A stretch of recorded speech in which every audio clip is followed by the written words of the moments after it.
The prohibiting short-term rentals, yeah. An anti.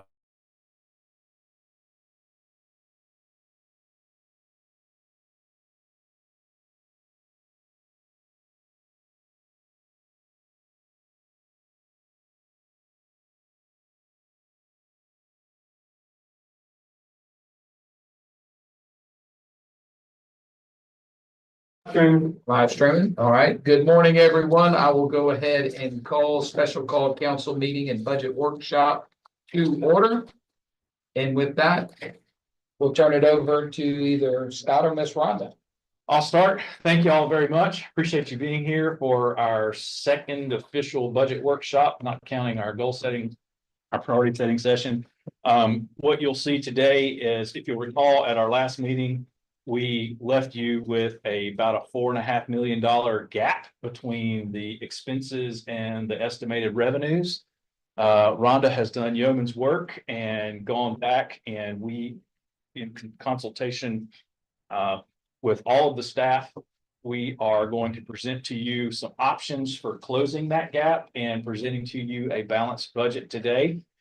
Some of those options you will like, some of them you may not like. But what I would like to see us come away with today is some decisions from you as the body as to these options that you would like to include to close that $4.5 million gap, so that we can be prepared as closely as possible for first reading of the budget at the council meeting 2 weeks from Thursday. Which would be first reading. And then, as we've discussed before, we would hold second reading and the public hearing at the June council meeting. So that's my goal for today.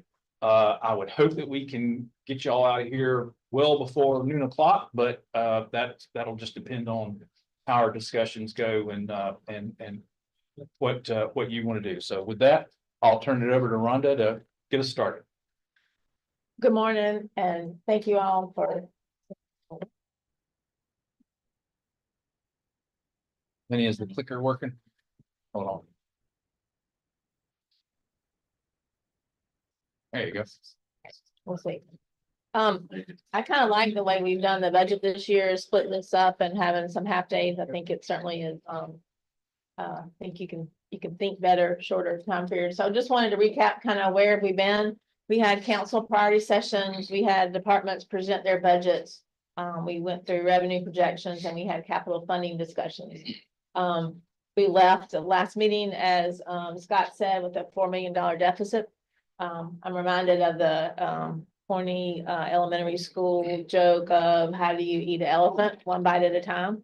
And that's definitely kind of what we've tried to do here. It's not gonna, there's not one action that we can remedy that, but many, and it takes all the departments to kind of to jump in and help to do this. So today we have, I say, a mostly balanced budget to kind of present to you and to look at some options. So, and let me underscore, as we've done throughout this process, particularly at the last meeting and with the first draft budget, is addressing the priorities that you all identified, as many as we could, within the constraints of the revenue streams that we have. So that has been the theme with the department heads and everyone else on staff throughout. So again, I hope that you will continue to see your priorities reflected in this budget as we keep going forward. The first slide is our revenue summary. On this slide, we have a detail of where we were on March 19th and what property taxes, what other income that we had projected. That was a total of 51, just under 51.3. I'm now at 52.4, and I wanted to highlight the changes that I have made from March 19th through today. So went back and looked at the property taxes. I looked at the permits. I looked at some of the things that happened over the last year, and I felt comfortable that we could at least look at property taxes growing by 2%. That gives us a $350,000 increase if property taxes grew by 2%. And I want to talk a little bit more in detail about these items as well. The other change, the biggest change, is the phase in the local option sales tax credit. I had spoken before about the local option sales tax and how it could generate, if we went by statute, it should generate about a little over $1 million more than what we are actually taking to general fund now. Obviously, that's a big change to make in 1 year. So if we just went in halves, phased in 50% of it this year, and then you'd have the option whether or not you wanted to complete the phase in the following year. The other thing, I went back and studied business licenses, increased that by 200,000 to get exactly what it would have been in 2024. I feel like our business climate is still good and they may be increasing. That number is changing every day. We're a little bit ahead of last year. Some of that could be timing. There's still the proofs in the pudding. We'll find out by the end of June what that actually looks like for this year. And she's talking specifically about the local business license tax that we impose, not the business license taxes that the municipal association collects and distributes to us. So, yes. So I feel like there was a little bit of room there. I also, Well, let me say, like we've talked about before, those tax collection programs that the municipal association administers, we're not accounting for the potential growth in that here, because it is sort of a wild card sometimes, but I'm confident that it will grow as well, but that is not reflected in here.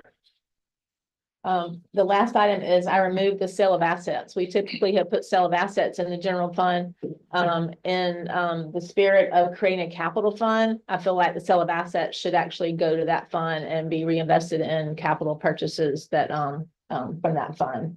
So those are the 4 changes that I actually made to revenue. I'm going to talk about those a little bit in more detail, but is there any questions or comments about any of those at this point? Is the increased property taxes, that's, so we're 2% more from where we were in March, correct? So, What the projection was in March? so yes, Okay. yes, yeah, All right. exactly. And actually, yeah, Okay, I just want to make sure I'm reading that right. that's, you're right. Yeah, good question. Did you, and so year over year increase, do you remember approximately what you used for the increase year over year? Well, that's difficult because this is a reassessment year. So, Scott and I've talked at length about what does a trend look like. I said, well, it's hard to get a true trend because you have all these other factors that are involved in there. But, I think, 2 to 3 to 4% is certainly a conservative number. I'll show you on the next slide where I am on those particular items. And Oh, wait. to Rhonda's credit, her revenue projections have been and will continue to be conservative. Sure. But at my prodding, she has become a little less conservative, not to say that she's not super confident. I think she feels, I think I've tried to encourage her to be a little more confident Trust. in the numbers that she sees. So, because she's got good numbers. So anyway. Well, Yeah. but we've had a lot going on over the last few years. So, things have settled down a little bit. And I think that, I think we all have some indicators we can trust the numbers now a little bit more. They're more stable, but I feel like that to me. So. And it's because of data that you're gonna see Yeah. that she's gonna talk about right now. Yes. So thank you to the building department and Rebecca. She put together a list of COs that were issued last year, which this is where the growth comes from our property tax revenue. Our property tax bills that go out in October are based on COs that were issued as of 12/31/24. So this is kind of a heat map that shows the development, the activity, and where by value of where everything is. One of the things that I was cautious about is identifying the TIFs, because a bunch of growth inside a TIF doesn't help our general fund one bit. Even though it's good growth, but we just needed to know where it was.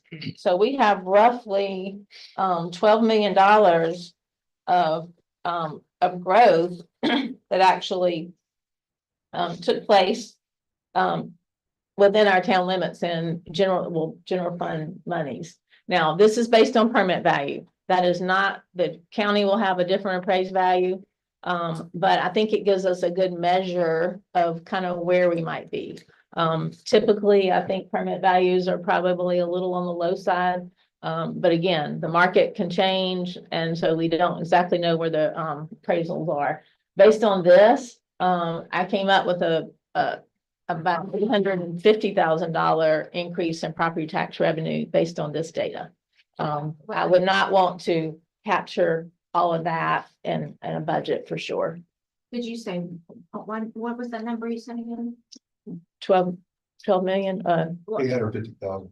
800. yes, Okay. 850,000, yes.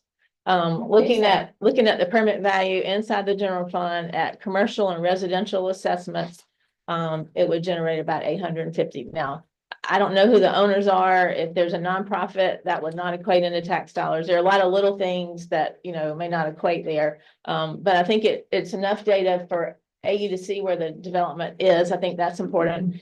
And to feel comfortable about, at least 2% in the property tax revenue. And to give you a little bit more confidence in that number, keep in mind that while this analysis is based on permit value, as Rhonda suggested, that permit value is generally much lower than what the actual sales price will be, which is what sets the property value under Act 388.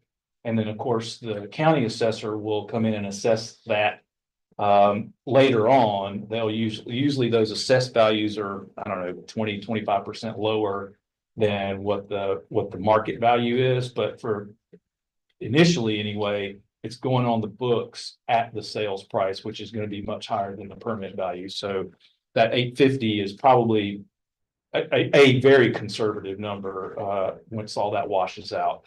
Not counting what Rhonda suggested with regard to nonprofits owning it or something like that. And that's just like a equal mix. You kind of, commercial, residential, I'm sure in the town, it's mostly residential. Well, it was, I have that somewhere. There's a mix of, the permit actually tells me whether it's commercial or residential. Now, I did notice there was 1 or 2 properties that were more of a commercial, but I think they'll end up being a 4% property. But there is it's about 144 million in commercial and 87 million in residential. So that's good too. That percentage is continuing to correct itself to lean toward the commercial side.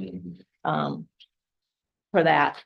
Also, it doesn't, this is just the COs that were issued. So if you got a CO in January and you sold it in July or August for a higher amount, none of those values are captured here. It is just purely what the COs look like. And again, it's certainly not an exact, but it's a good measure and a good indicator of, where our tax base is going. And not that it's going to count for this coming fiscal year, but stuff is coming out of the ground in Nexton continuously. I drove by yesterday. They are grading off and there's stuff going vertical right now. It's going to be at a minimum will be multifamily that'll will be 6% property. So And that doesn't include when this is all new construction stuff. When we resell a property resales, is it correct? It's automatically revalued, reassessed at the Yes, sale price? yes, we don't have, yeah. That doesn't have- If somebody bought a house for $500,000 and they sell it 5 years later for $1 million, I've seen houses for sale, some go now for $1 million, blows my mind, but That's correct. so, yeah, okay, mine's. it goes on at $1 million. Right. That's the new value. Yeah. It does, but then the reassessment. It also benefits. There's not any, Tiffany could probably do some data mining there to see what that looks Right, like, yeah, but, that'd be impossible. I wouldn't, but You know yeah. it's there. So that's right. Those are all good things. And, but the market can go the other direction too. So, you just have to be cognizant of that. Yeah. I will, mention too, that in District 271, the big red pink dot is the hospital, is Trident Hospital. So those additions and those improvements will reside in the, Oak Brook TIF. But it's still a good thing. Next year, we'll see a lot more in 273, which is the Midtown TIF. We should be hopefully having some COs issued this year. We already have Parkers. Oh. Yeah, Parker's is open. Parker's is open, that's right. So we'll see some more development there that will certainly go into our Midtown TIF. This is a great chart, I think, to look at too, when we talk about an annexation plan as well, looking at this. Well, this was a group effort because Rebecca got the data, Charlie put it on the map, and so anyway, good representation of kind of where we are in 2024. Anything else regarding this? Any other comments? The next item that I had suggested a change in is the local option sales tax, and I know this is a little busy.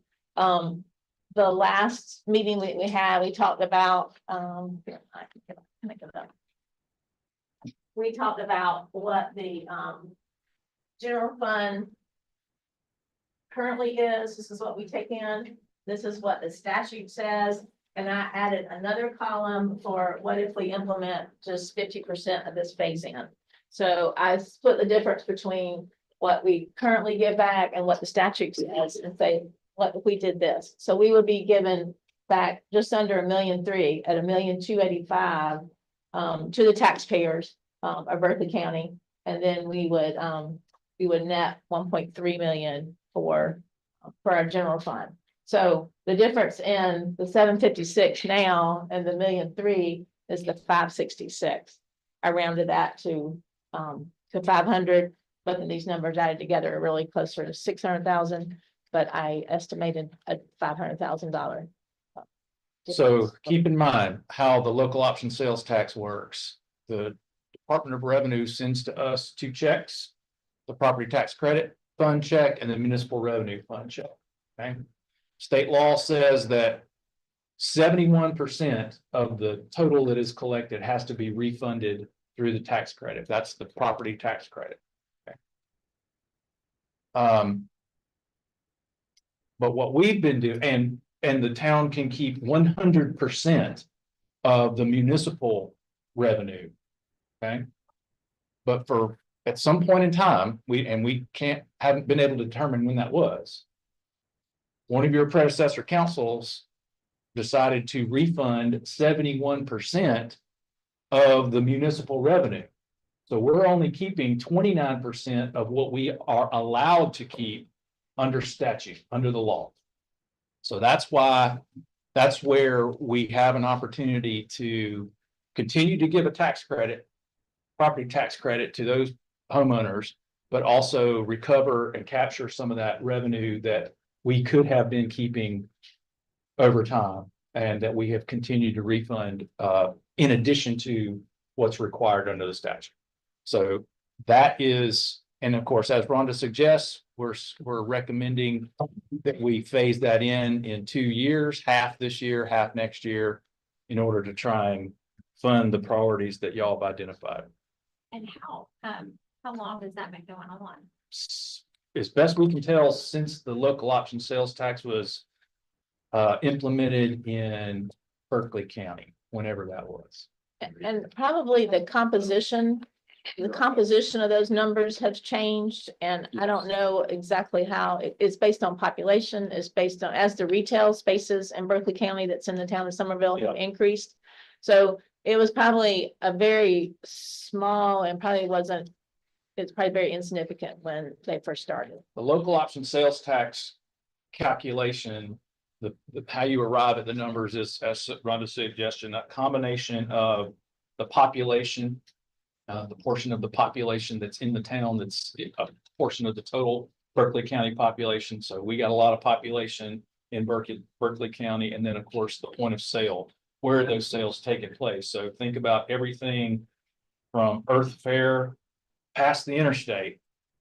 All that retail is in Berkeley County and is being generated there. So that factors into why that number is as large as it is. But we haven't been able to tell if it was a council decision because we've not found anything in the minutes, or if it was a staff interpretation of the statute. We could easily see where staff at the time misinterpreted that the statute does not apply to both funds. It only applies to the property tax credit calculation, which is already done, which is done for us when those checks arrive. DOR does that for us, and then they send us the net, and we decide how much of that municipal revenue to retain. And in our case, we've been sending back all but 29% as a credit. So we're only keeping 29. Correct. Of the total. Of the total, right. Well, of the Yeah. municipal revenue, of the municipal revenue side, the property tax credit, every penny of that by law has to go back as a credit on the property tax bill. And but they send us that, or that's the amount that they keep. No, the Department of Revenue sends us a total checks totaling 717 and 1.8. Right, And we send back the stuff. we said We send, the 717 is calculated on the property tax bill Uh-huh. in Berkeley County. And then because of the way, so let me get into the tax credit factor. Every year, we have to calculate a number that's called the tax credit factor. And that determines exactly how much each property owner is going to receive out of the municipal revenue fund. So we collected 1.8 in this upcoming year. We have to give back. We have to give back a portion of that. We've been giving back 71% of that because through the tax credit factor calculation that we make. So when Rhonda sends our TCF number, our tax credit factor to Berkeley County, they plug that into their formula, and that's what generates the municipal revenue credit, if there is one. So we would just simply make an adjustment to our tax credit factor calculation. Wouldn't require any action on the part of the state or on the part of Berkeley County. That is an internal function that we would use to net out the additional funds from the municipal revenue part. And that happens on, can you tell me how that looks for the property owner or the resident? What is it Yes. like? Yeah. That's on their tax. Next slide. yep, it's on the tax. bill. Yep. We can go back to the others. Too. So obviously, on anybody's tax bill, it'll have the county taxes and other things that are assessed, but also then has the town millage on there. So town millage, this year's credit for a $300,000 home in Berkeley County is $413. Revised credit based on my recommendation of the 50% phase-in would be $286. So their existing tax bill being $378, with this change, it would be $506, which is roughly what $125 increase for that. Charleston County is much less at about $36. So on your tax bill, among the other things, you would see the 792 as the town's taxes. Then you'd have a credit. It would have a line on there that says tax credit, property tax credit, which would subtract the 413. But if we make the adjustment to the tax credit factor that we're suggesting, that credit would be 286 instead of the 413. So it would net out $130 more that the taxpayer would pay in property taxes. But keep in mind, they're still getting a credit. Dorchester County property taxpayers don't get any credit. Okay. And as Rush Limbaugh used to always say, whenever he would hear Democrats complain about, they would claim that the Republicans were cutting something. Well, he would explain, no, they're not cutting anything. They're just cutting the rate of the increase in the spending that you're asking for, Democrats. You're still increasing. We're just not going to give you as much of a cut as much as you're asking for. Well, this is very similar. You're still getting a credit. You're still getting your property tax bill reduced, just not quite as much as you had been. And again, Dorchester County residents do not get the benefit of this at all.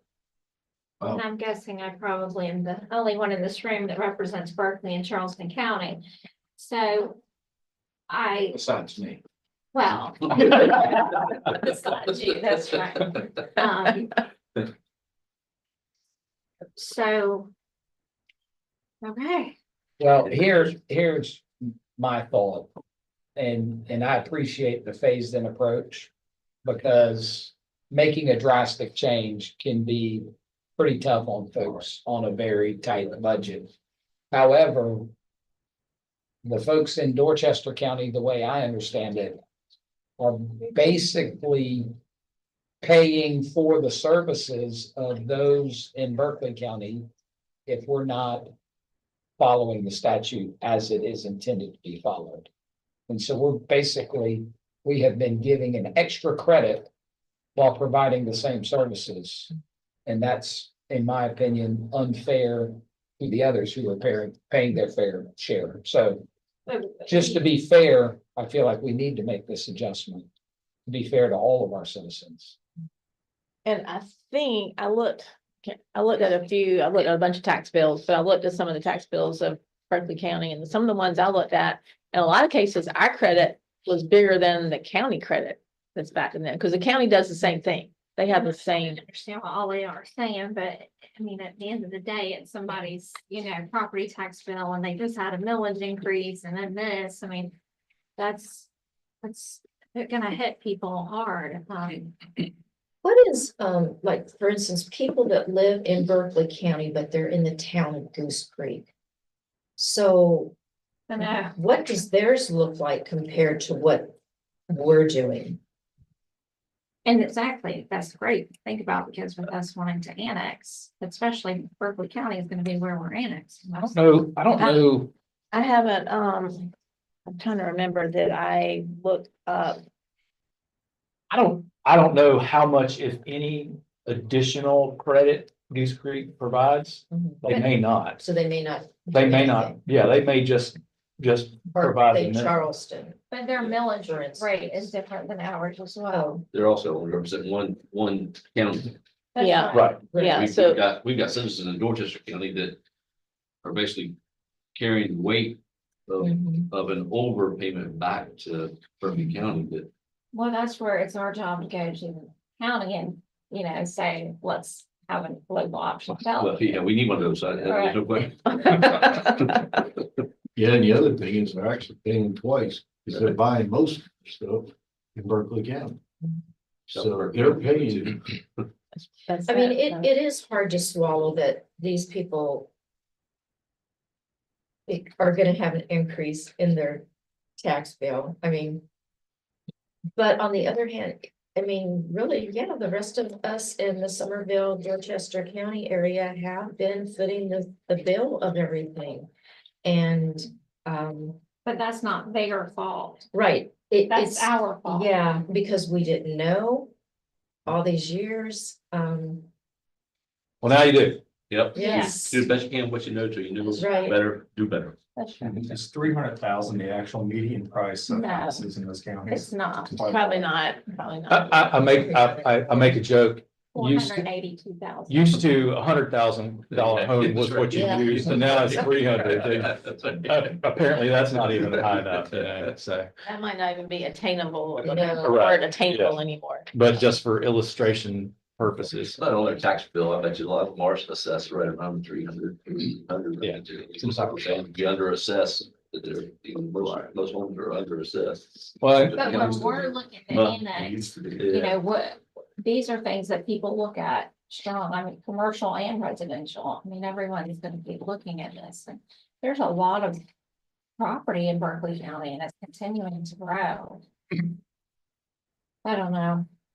Anyways, we can move on. I mean, that's, yeah, and that whole thing, the way it affects Dorchester County is probably a much bigger conversation that y'all can. Well, I think the only alternative from my perspective is changing how we phase it in. But now that we have an understanding of this math, we cannot allow it to continue Well, perhaps. from my then- perspective. I agree with you.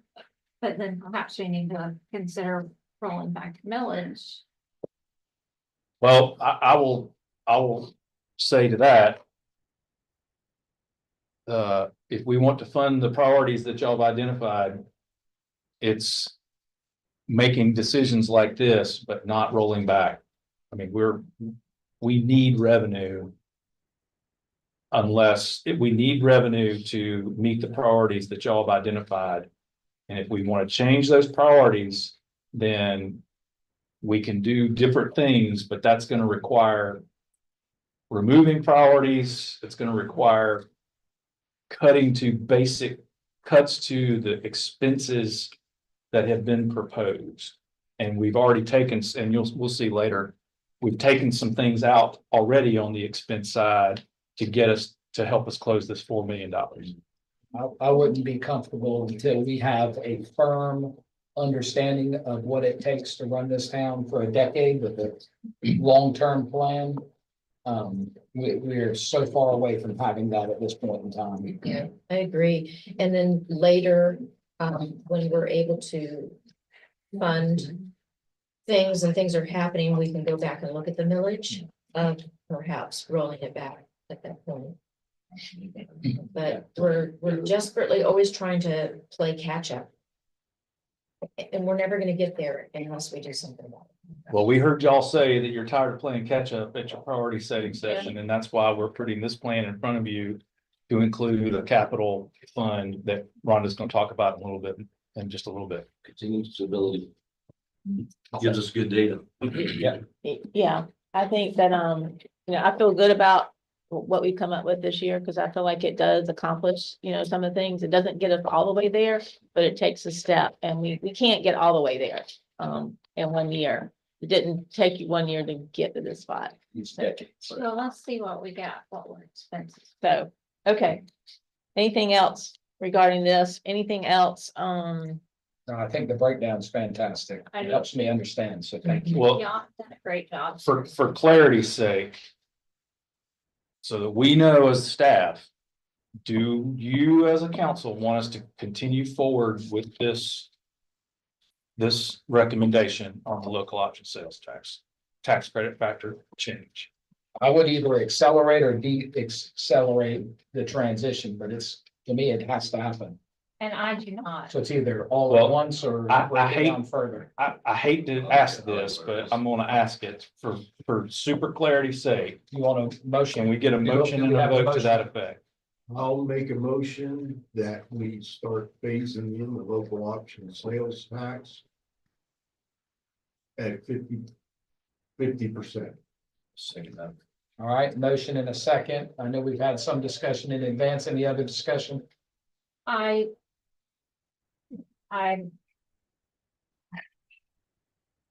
would like to amend that motion and that we phase it in at 10% a year.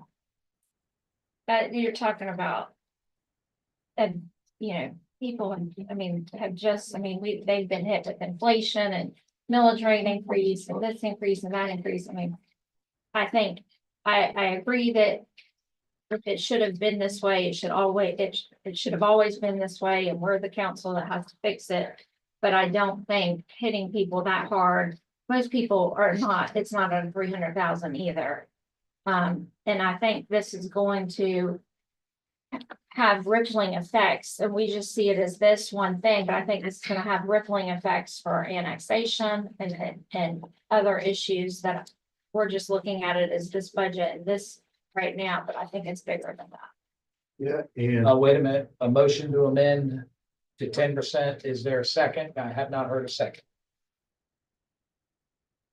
Okay. So we still have the original motion. Any other discussion? yeah, I think those outside factors, the town is also paying those increases, not just the citizens. Anything else? Achieving that. All those in favor say aye. I, Any opposed? The ayes have it. I was. One opposed. Thank you.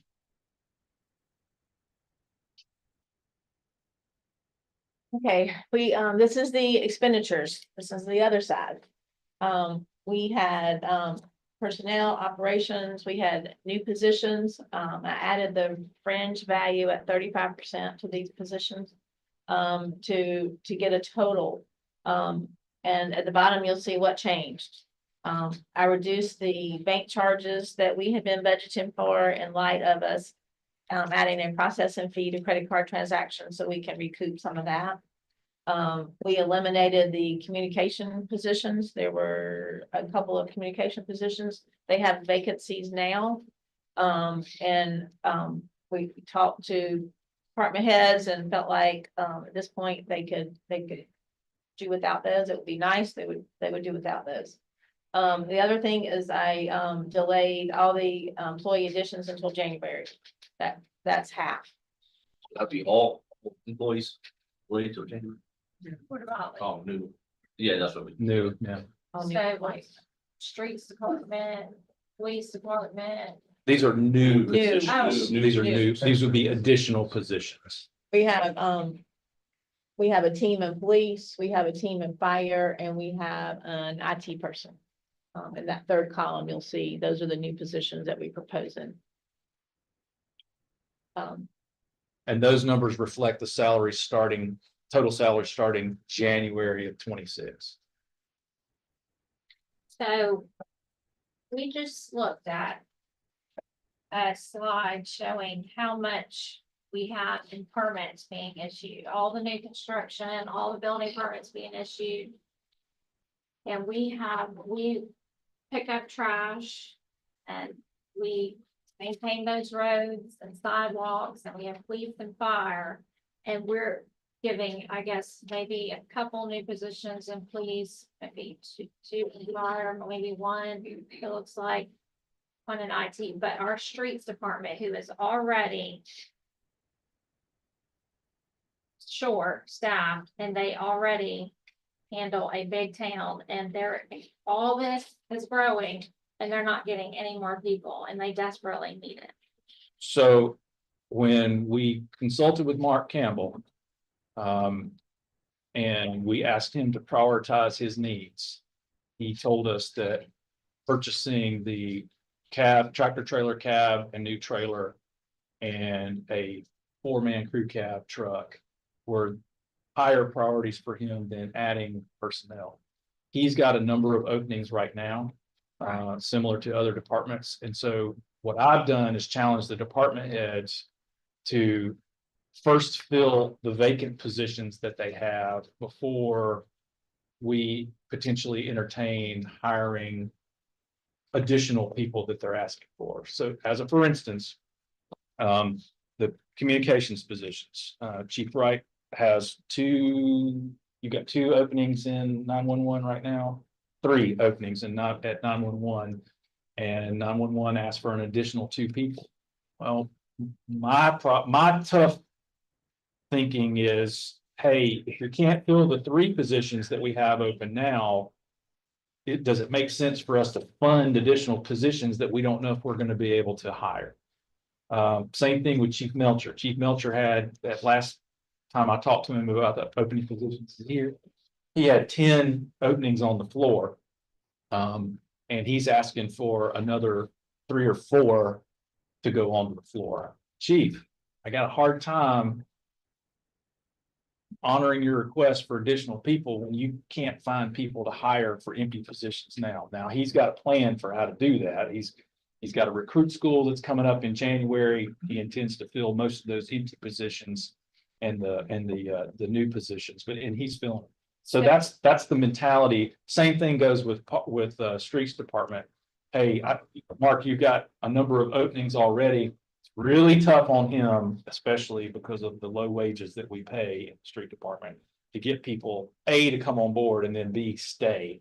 But that's the challenge. Let's fully staff up first, and then we'll talk about adding positions. So that's not, he can still, even though, so we're not saying that he can't fill those. Correct, yeah. But all the current positions, the positions that you see up here are additions to the positions that are currently funded, but are open, that are not filled. Yeah. No one's base staffing has been proposed to be cut. And well, okay, so in doing that, are we looking at these positions that we can't seem to fill?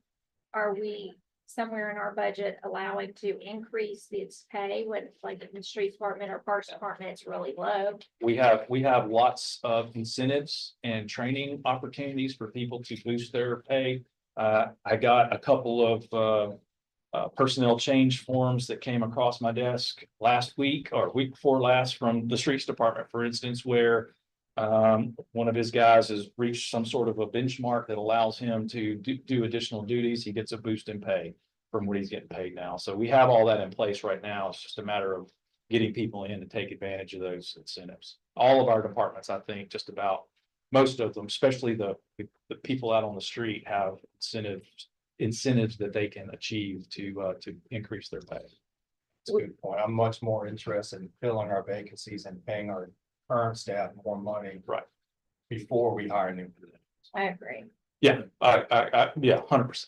100%. And we've worked with, for instance, we worked with Ryan Dews and Stormwater to restructure some of the positions that he has to boost those lower end pay ranges within budget. And that has, we are always open and willing to talk to department heads about how we can be creative within the constraints of our budget to keep people on board so that we don't have to go through the hassle of hiring people. The last couple of years, we have gone through kind of an increase on the lower end too. I don't remember what we started at $13 an hour was a few years ago, and we increased I know 2 years, we significantly wanted to attack the bottom levels. So we have done that. We're still not competitive. I think Amy lost somebody just recently going to work at the Walmart distribution center. Because they pay. Well, it's not just the bottom level. We've successfully increased the bottom level. Yeah. But we've only compressed it. We haven't, the whole scale. That's right. No, that's right. That's right. Otherwise, we're gonna lose some of our senior people. And I didn't plan on talking about this now, but since we're talking about personnel. Chris gave a very good presentation on the proposal to provide health insurance for retirees. That would phase out at 62. I don't know if you plan on talking about that, but Mhm. okay. Yeah. Good, I won't take it when that. Yeah, we can. That's Yeah, I know. yeah, we're prepared to talk about that. Yeah. I think we're just trying to raise the pay to where people will come to work for us. Right. That is Well, not the money, one, to keep them, nor is it the money to get quality people that are skilled and are paid enough that they really want to stay here hard enough to work hard enough. And if we did that, we wouldn't need some. There's a balance, because everyone's gonna be ready to wanna give you. This budget. We got a long way to go before anybody one ups us. Yes. Or we one up somebody else. I think at this point, we're here because people love us and they wanna stay, right? This includes a 3% COLA or increase across the board, just as an average. Doesn't mean it has to be implemented that way.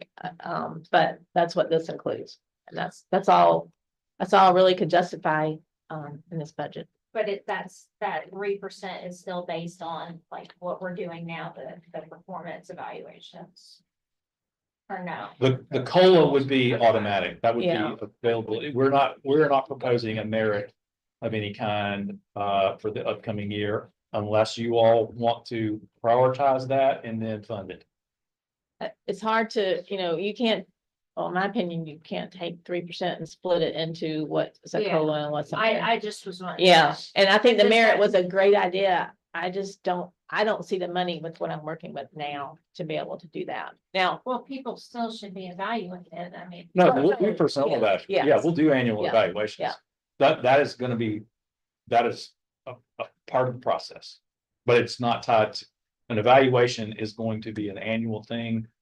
And if there is potentially merit increase tied to that, then we'll implement that. But otherwise, we're going to do annual evaluations every year. Last year, we were fortunate to have 5% set aside. That started in January to help hopefully the department heads make the necessary adjustments. and it could be, I know I've seen some municipalities and some counties that do like an annual bonus, after we see the tax billings that go out in the fall. Maybe there's room for you to act on something like that. That would be, it wouldn't increase the salary, but it would be a one-time bonus Well, or And something. aren't y'all still looking at contract consolidation and seeing Oh, yeah. what we can save on that? 'Cause- Absolutely. And that's not taken into account in the budget, right? That contract? No, we're always, I don't know what I can say, 2 months from now, but we're always looking at things that we can do to improve efficiencies and save on expenses by consolidation. And as you see every month from the expense reports, the expense reports from the departments, our department heads are very conservative and very disciplined. They're all but a couple, and in those cases, it's not within their, these are circumstances out of their control. Most everybody is well under their budget, target spending where they could be, this time of year, so. Our employees do, our department manager do an excellent job Yeah. maintaining their budgets and I think that's something we should reward, not. They And treat encourage. they treat it like their Yeah, money. they really do. They do a great job with that, And are you, like you said.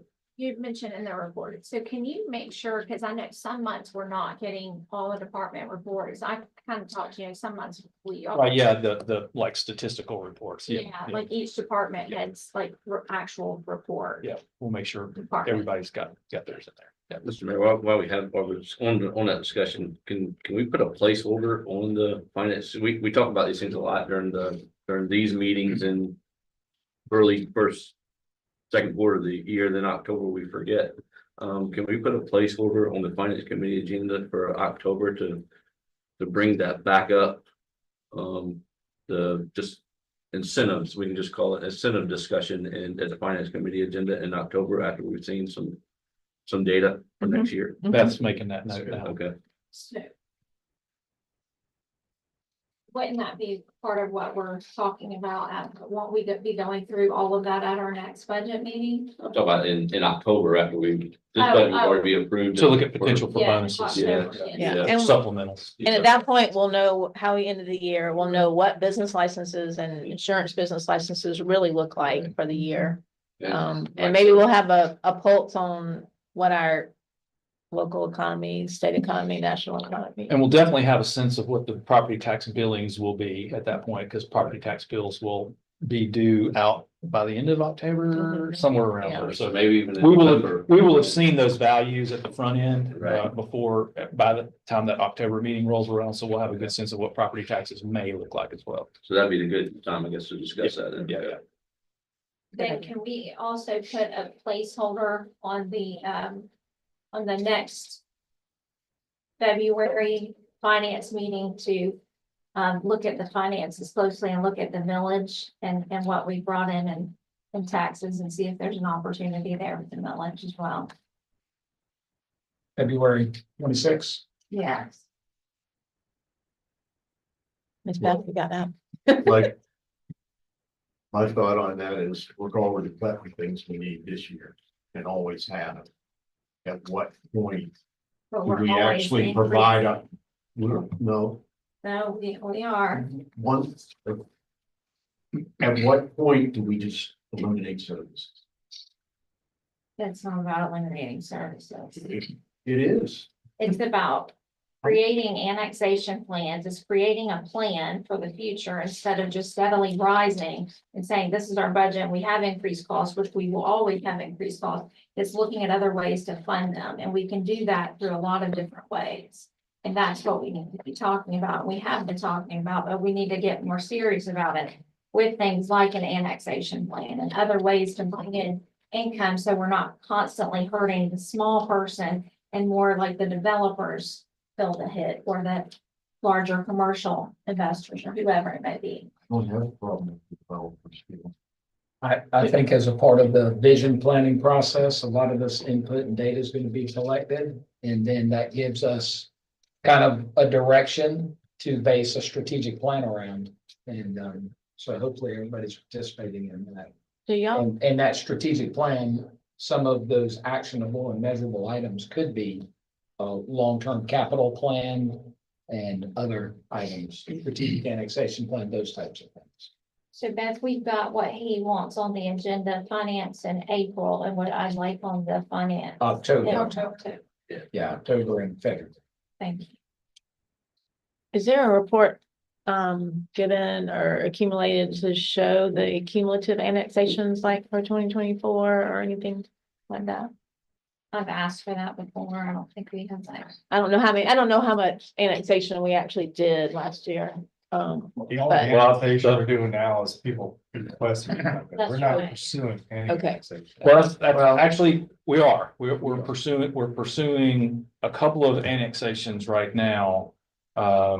That we're working with, Dorchester County Council on, and we're working in Nexton as well. Those And are, so those are should those future come- growth areas. I'm talking Correct, about the yes. Existing donut. hole. Yeah. So, to that point, just yesterday afternoon, Planning Commission rejected another annexation request. For 30 acres, they're gonna develop, they're planning to develop on 15 of those acres, because the other half is wetlands. They're proposing townhomes, and Planning Commission rejected it because of their concerns about traffic on Lincolnville Avenue, Lincolnville Road. They're Yeah. just they're gonna go to the county, and county will annex them, and we'll fill, or not, the county will probably allow them, likely. And we'll fill the traffic effects, but not get any of the property tax benefit out of it. The Or I'm council- sure- That'll still come to council, right? Yes, Yeah. Lincolnville surely, take. probably, I mean, that's, probably. And there's infrastructure there, water, sewers available already. In terms of traffic counts, we have a traffic study that's, I think it's ongoing and nearly done. So, but Is that Charleston Water Authority? Is that? No, it's CPW. Some CPW. Yeah. But, Yeah. now that they've been turned down for annexation. so, If they don't these need to take annexations are going on that Matt didn't know about, and Well, I we didn't know should just- about, that are being talked about, when will those things come to council? Like, shouldn't a plan or a discussion or something come to So we- council and say, this is the plan, I- what we're doing? yeah, I've discussed these in council meetings with you before. The one in Nexton, we are working with Brookfield. Yes. Brookfield, we're working with Brookfield, who's the master developer, to annex, to do some additional annexations to include the park that they built over there. We've talked about that. And potentially some areas around that.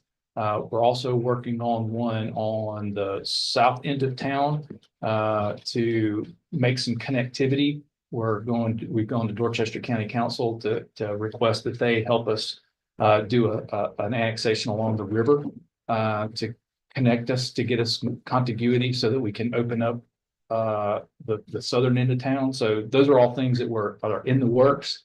I don't necessarily want to share details of those right now, but those are ongoing, and these are things, again, that we've talked about before. And So, I think this is all great, and I love that, but isn't it the council's job to make a vote on that and make that decision? well, these were opportunities that were brought to us to pursue, and then at the point that we are ready to actually have a petition to come in front of you, then those entities will present those petitions to you for annexation, and then it'll go through the regular process that we use. And that sounds like the decision's already made at that point, It's up to y'all to decide whether or not you want to actually annex those areas. but all the work is done already. All the discussions have had taken place. We've been pursuing those for the benefit of, And I think Of you. it's great, absolutely. I think it's great. I just think council should be, all of us should be updated. I do believe we've briefed council on both of those fronts multiple times. yes, And so I don't want it there to be a sense that we're not updating council right. on those fronts. But Mhm. we're not voting on that. We're not just, it's just being said, this is what we're doing. It's just like if. For open discussion. Anytime, anybody who comes to the town with an annexation idea, it's entirely appropriate that staff investigate, do legwork to get that package prepared for you to decide on. So that's the same process that we've followed in this case. And we'll continue to do that. Thank you. There are lots of things to take it, like we need more police and more fire stations and all those things like that. So I just think it needs a lot more thought to decisions. and we've looked at donut holes before, you need to be real careful. There's a lot of donut holes that cost us So massive. we're kind of veering off the track. Yeah, sorry. But let me make one comment to that effect. I was meeting with Chief Melcher not too long ago. And he told me about Station 6 being the first due for a ton of houses that are not in the town limits, Oh, wow. which means those folks are not paying anything towards the provision of that service. We're first due. Dorchester County is second due. And so, to me, those county residents are getting the benefit of an ISO 1 rating and the break on their insurance, but they're not contributing to the provision of that service. That's a problem. And that's something that we need to try and tackle. They gave us If that they plan. get not. Yeah, I know. if they Yeah, get I understand. not, do we I understand get and certainly appreciate the county doing that and giving us the opportunity to put Station 6 there, but over the long term, that value evens out and then we go into the deficit. So We also have a big contract in Charleston County that they only pay us about 15 grand a year to Right. cover first due right, buck tire, so yeah, there's a lot of that goes on. yeah, Can yeah, we yeah, not yeah. increase stuff like if we're supposed to be responding to all those new homes and that we're, because it's in the town, our fire It's station, not in the town. but our fire station. Correct, yes. But right, their houses are not. Right. Shouldn't somebody, Berkeley County, somebody be paying us for that? I'm just telling you what I learned and was surprised. Wash sales And was tax, you're gonna surprised. go back. Yeah, it's all. Surprised by. Anyway, Well, again, sorry to No, continue let's us get off back the on track the- there, but let's get back on track. I guess to summarize, we have a lot of work. Okay, there we go. Thanks. So this is, in my opinion, this is kind of bare bones. This doesn't include a lot of extras. It's basically the same expenditures, same services, with some cost escalations. So here we are, this slide is our total expenses at 51,792. Can I So just confirm one thing, because I've been told different things, so I need to understand that. If somebody calls 911 and they are not in the town of Somerville. But we are closest. Do we respond to that, or does the county respond to that? In the instance that I just discussed, we do. But it depends on where they are as to who responds. Now, that doesn't mean that we aren't second due and, they'll set us off second. But we get there first because we're just closer sometimes. So Chief, you tell me. it's a flip flop. Yeah. And I know, Limehouse Development, for example, on Dorchester Road, their closest response station is in the ponds. Right. So the county is sending a truck to those some of the residents first due. Right. Is same to be said for the back of Pine Forest with the Jeffrey Road Fire Station. Right. And that's on, the county has, and Yeah. they respond into the back of Pine Forest and because they can beat our trucks there. Right. So it was a way, we established these automated agreements as a way to provide a broad scale response plan and it meant that we were gonna respond to them first due, but they were gonna respond to us first due. It means a lot of times we could get a second truck to a fire faster because of where their trucks will be second to us and then vice versa. It's just a way to share resources. Right. There are no boundaries. Right. There are no Public boundaries safety. in Right. public safety. Right. Except for whenever we put on our green eye shade. Right. And then there are boundaries. And then they also get our water and sewer rates too. But I I don't know talked, about outside. no, No, well, they it's from the shouldn't. town of Somerville, like the donut holes do. Yeah, they do. I talked to Chris about it. Okay. Yeah. They, if That's they're, a CPW decision. yeah, Yeah, I live in the county, I guess. right. Yeah. Well, there's two rates. There's in-town rate and out-of-town. rate. No, he told me it used to be that way. They changed that several years ago. I asked him that last month for the council meeting. And that's a tool that cities across the state use to encourage annexation is That's what I asked the him. difference in the rates. I asked him, can we change that or look to change that? He's like, well, we just a few years ago changed it back where everybody gets the same rate. Hmm. Everyone. Now, we do that with business license taxes. We charge a higher rate for non-resident businesses who are Yeah. doing business. in I town. Yeah. moving on to a summary, and we're gonna kind of consolidate what we talked about for revenues and what we talked about for expenditures. So I've got total revenues at 42,406,000. Our expenditures at 52,330,000. And we have, at this point, I have a surplus of $75,000, but don't get too excited because I have a few things that, haven't been, that just popped up that we have to account for. So this gives us pretty much a balanced budget. I wanted to highlight the transfers. Hospitality is 3.7 is the same as this year. State accommodations will be a little bit different than 75, but that's roughly what will actually, that's formula driven, so I don't, not able to estimate that exactly. Victims Advocate, we haven't budgeted this before, but it audit time, it has to come out of general fund because our fees that we collect for Victims Advocate does not cover all of our expenses. This is less than what it has been in previous years. There's some changeover in some personnel of the 37,000. And this year, this has been something we've been striving for. I have added a transfer to the capital fund of $500,000. That is certainly not enough on a normal basis for us to put into the capital fund, but it's a step. Yeah. It's a step. And so with all those components and all the changes that we talked about, we pretty much have a balanced budget.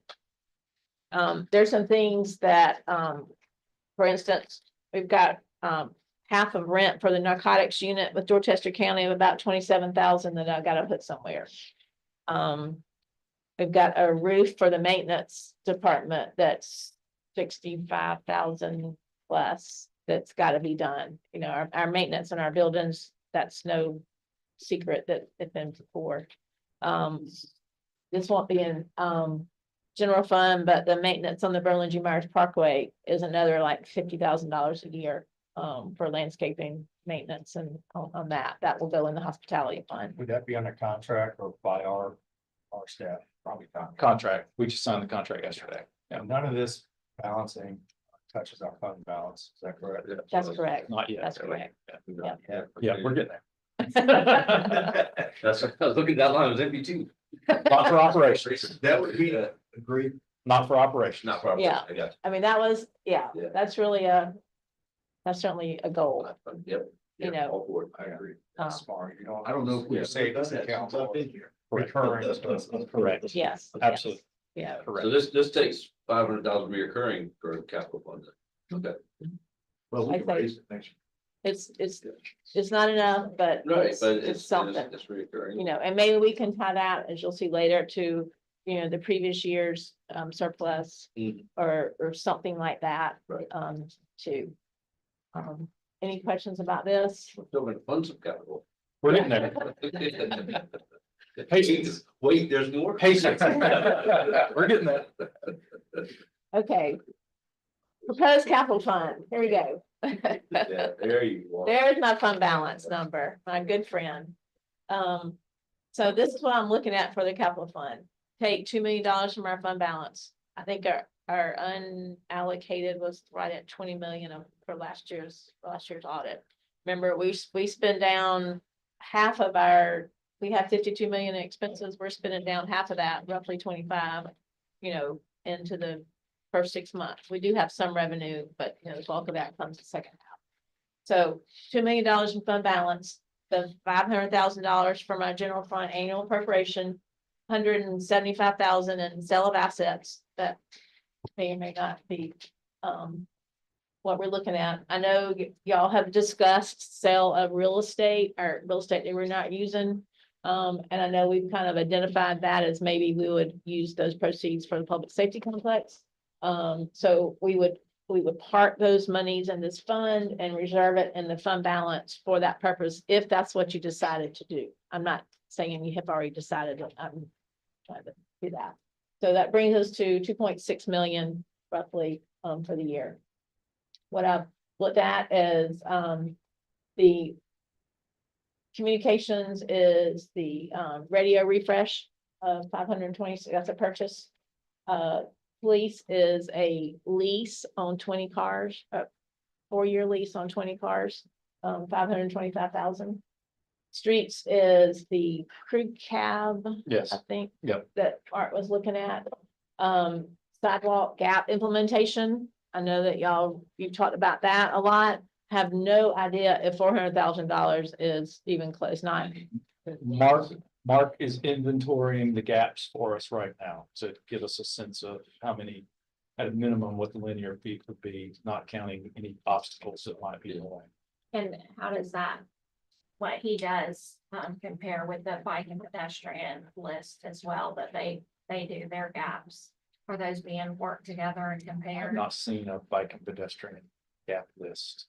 Yeah, we have that, they report to the, Just came like. some They do yesterday it. or something. Okay, well, they do it every year, they Yes. sent this one, well, they actually. I'm do it sure, every I'm meeting. sure they'll match up in many cases, but yeah. Well, I know there needs to be something and for the gap. I mean, there needs to be something for sidewalks and obviously, I mean, we know what Central Avenue costs. That's Right. over $1 million, and fortunately, the state Yeah. helped us out on that, Well, and the expectation is that Mark and his crew will be able to do some of that work, which will help Yeah. stretch anything you put towards that, right? That exercise. The other thing that we haven't really provided for is I put $400,000 in building and grounds for more of a construction and process. We've got cost. That we have to incur to move forward with, some of it we are putting in impact fees as far as Creech and Associates and their design fees. But there still needs to be something that we provided for, in my opinion. And we're gonna incur expenses on moving the police department out of the current facility. We're gonna need some mobile trailers. We've met already as a staff to discuss those logistics. We're meeting again this week or next week, to talk further about the research that everybody's been doing. Chief Melcher is exploring going over to the EMS station on 78. It's not gonna work. Yeah. Okay, all right. That's news. So we'll have expenses there. Sorry, I was out last week, so I ain't got entirely caught up. Not caught up entirely yet, so I'm working on it. Yeah, so I am pretty sure that $400,000 doesn't touch what we really gonna have to spend, but I just feel like we need to start putting something to identify that. Do something like replacing the AC unit in the building, is that considered a capital expense? Yes. Is it, like if an AC unit goes bad, I mean.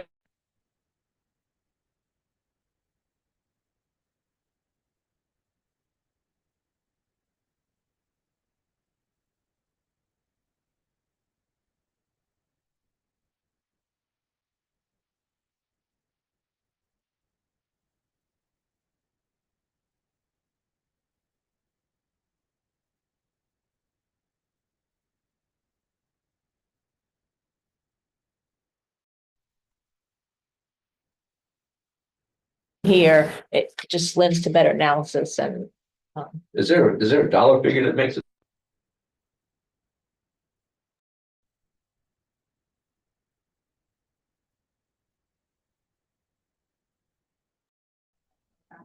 we probably need to read.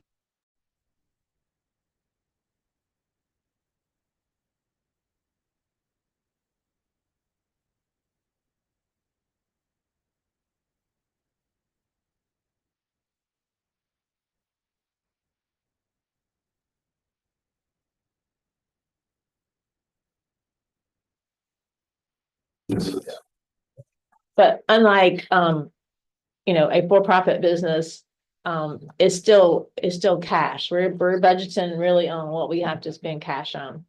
So whether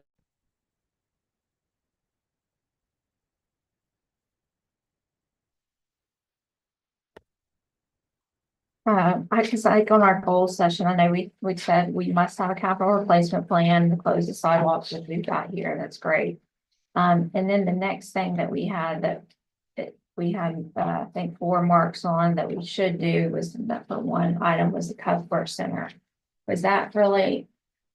that is, we have looked at design and paying for that design out of, maybe H-tax or A-tax. Right, hospitality accommodations taxes Yeah. can do that.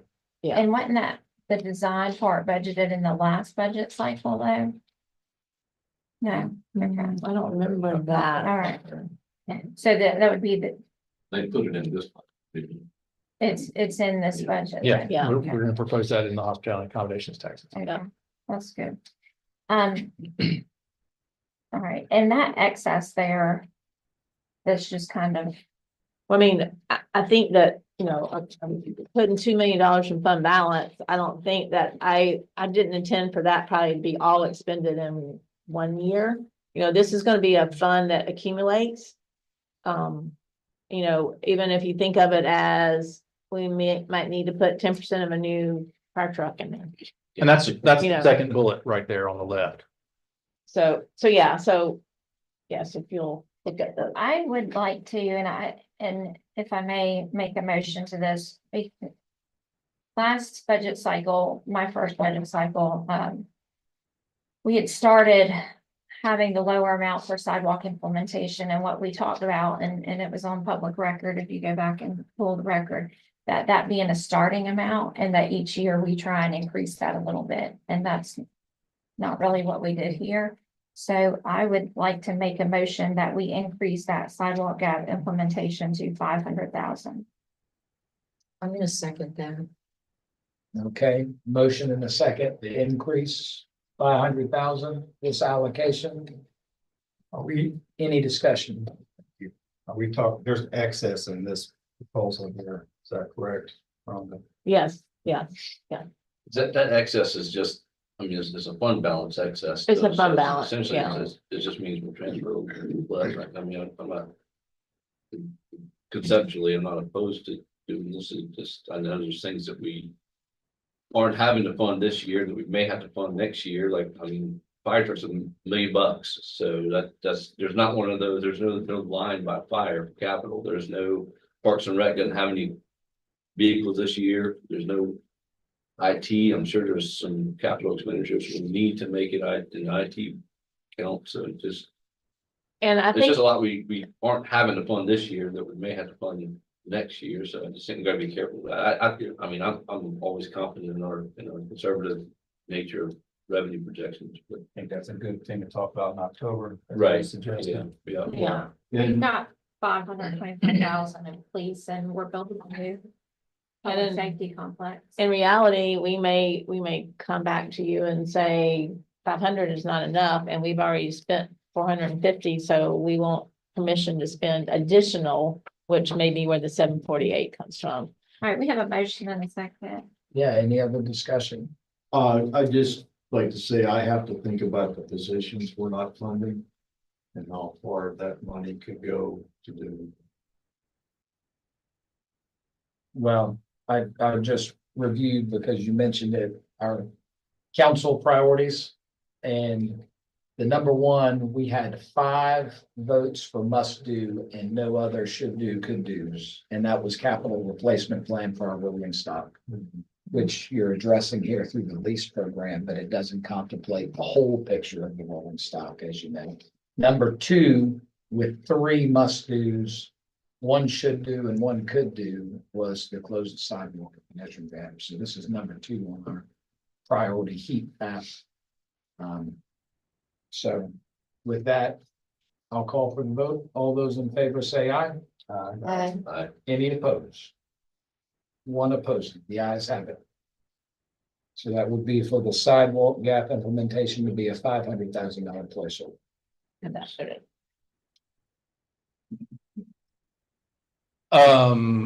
If I may ask you for a motion and a vote on this proposed capital fund right here as well, please. I'll make a motion that we go forward with this capital fund plan. As amended, Yes. all right, motion, I'll second. a motion and a second. Any further discussion? Hearing, But before we do that, can I ask? This proposed fund, has all of our department heads seen this and in agreement with this? They've all had input into their capital needs, and that's what we've presented here to you. There are some things that, in terms of capital and rolling stock, that are not in this fund. They are being paid for, proposed to be paid for out of other funds that could be used that don't affect the general fund or this capital fund. As a, for instance, Mark's, and we'll see it, I think, later, the stormwater. Mark's tractor trailer and his cab and his tractor and trailer are coming out of the stormwater utility.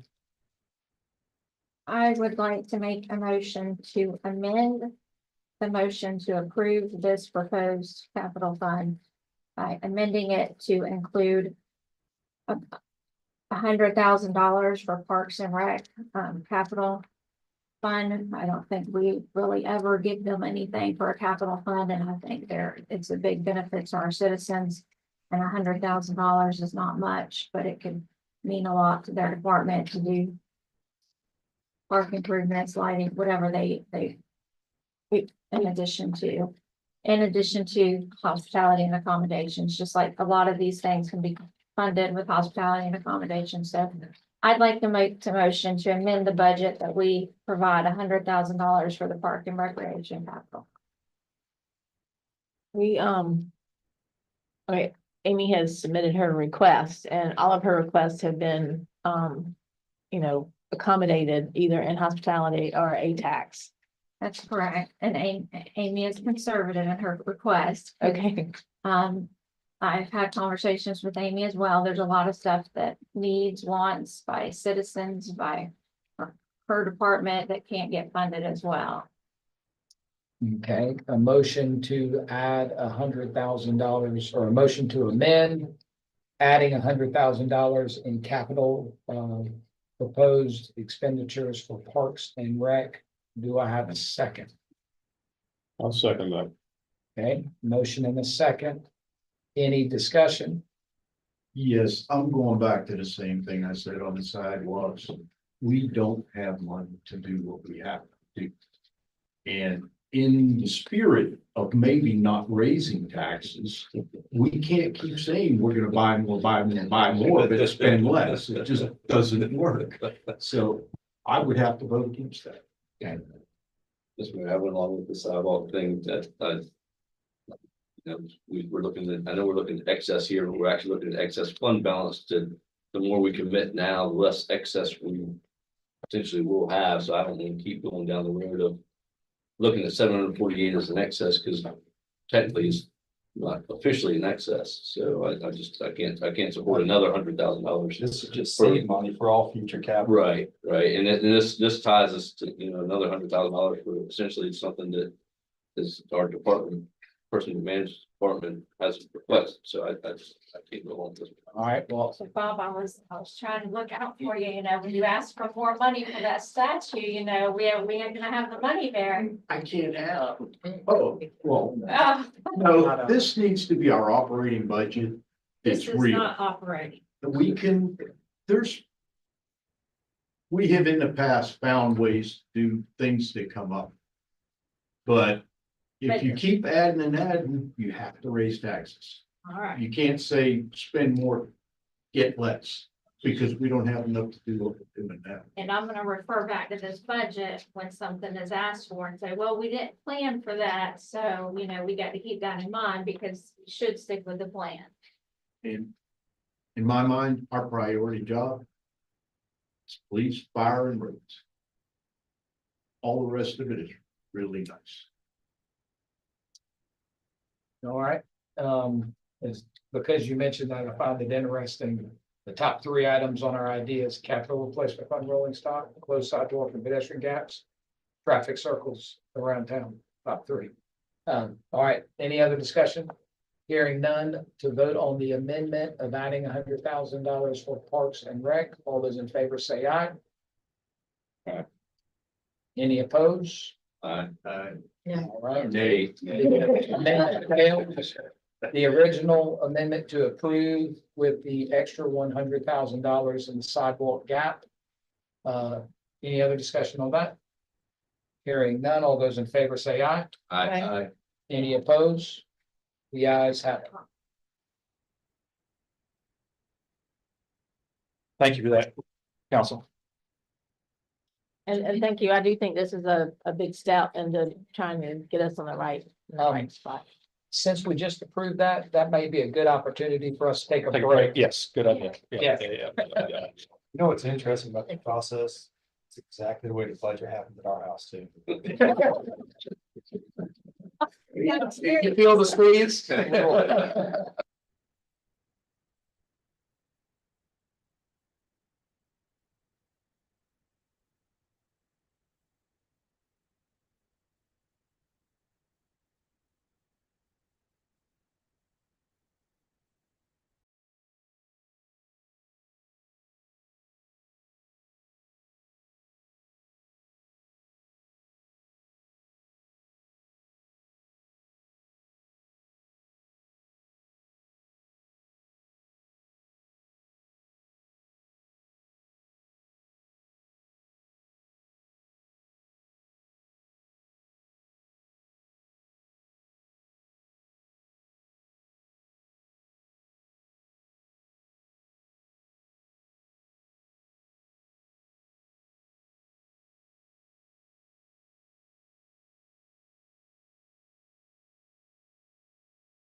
Oh my God. We have everybody back. So we'll get back to it. We just finished the approval of the proposed capital fund and we'll turn it over to you, Ms. Rhonda. Okay, next is. not working.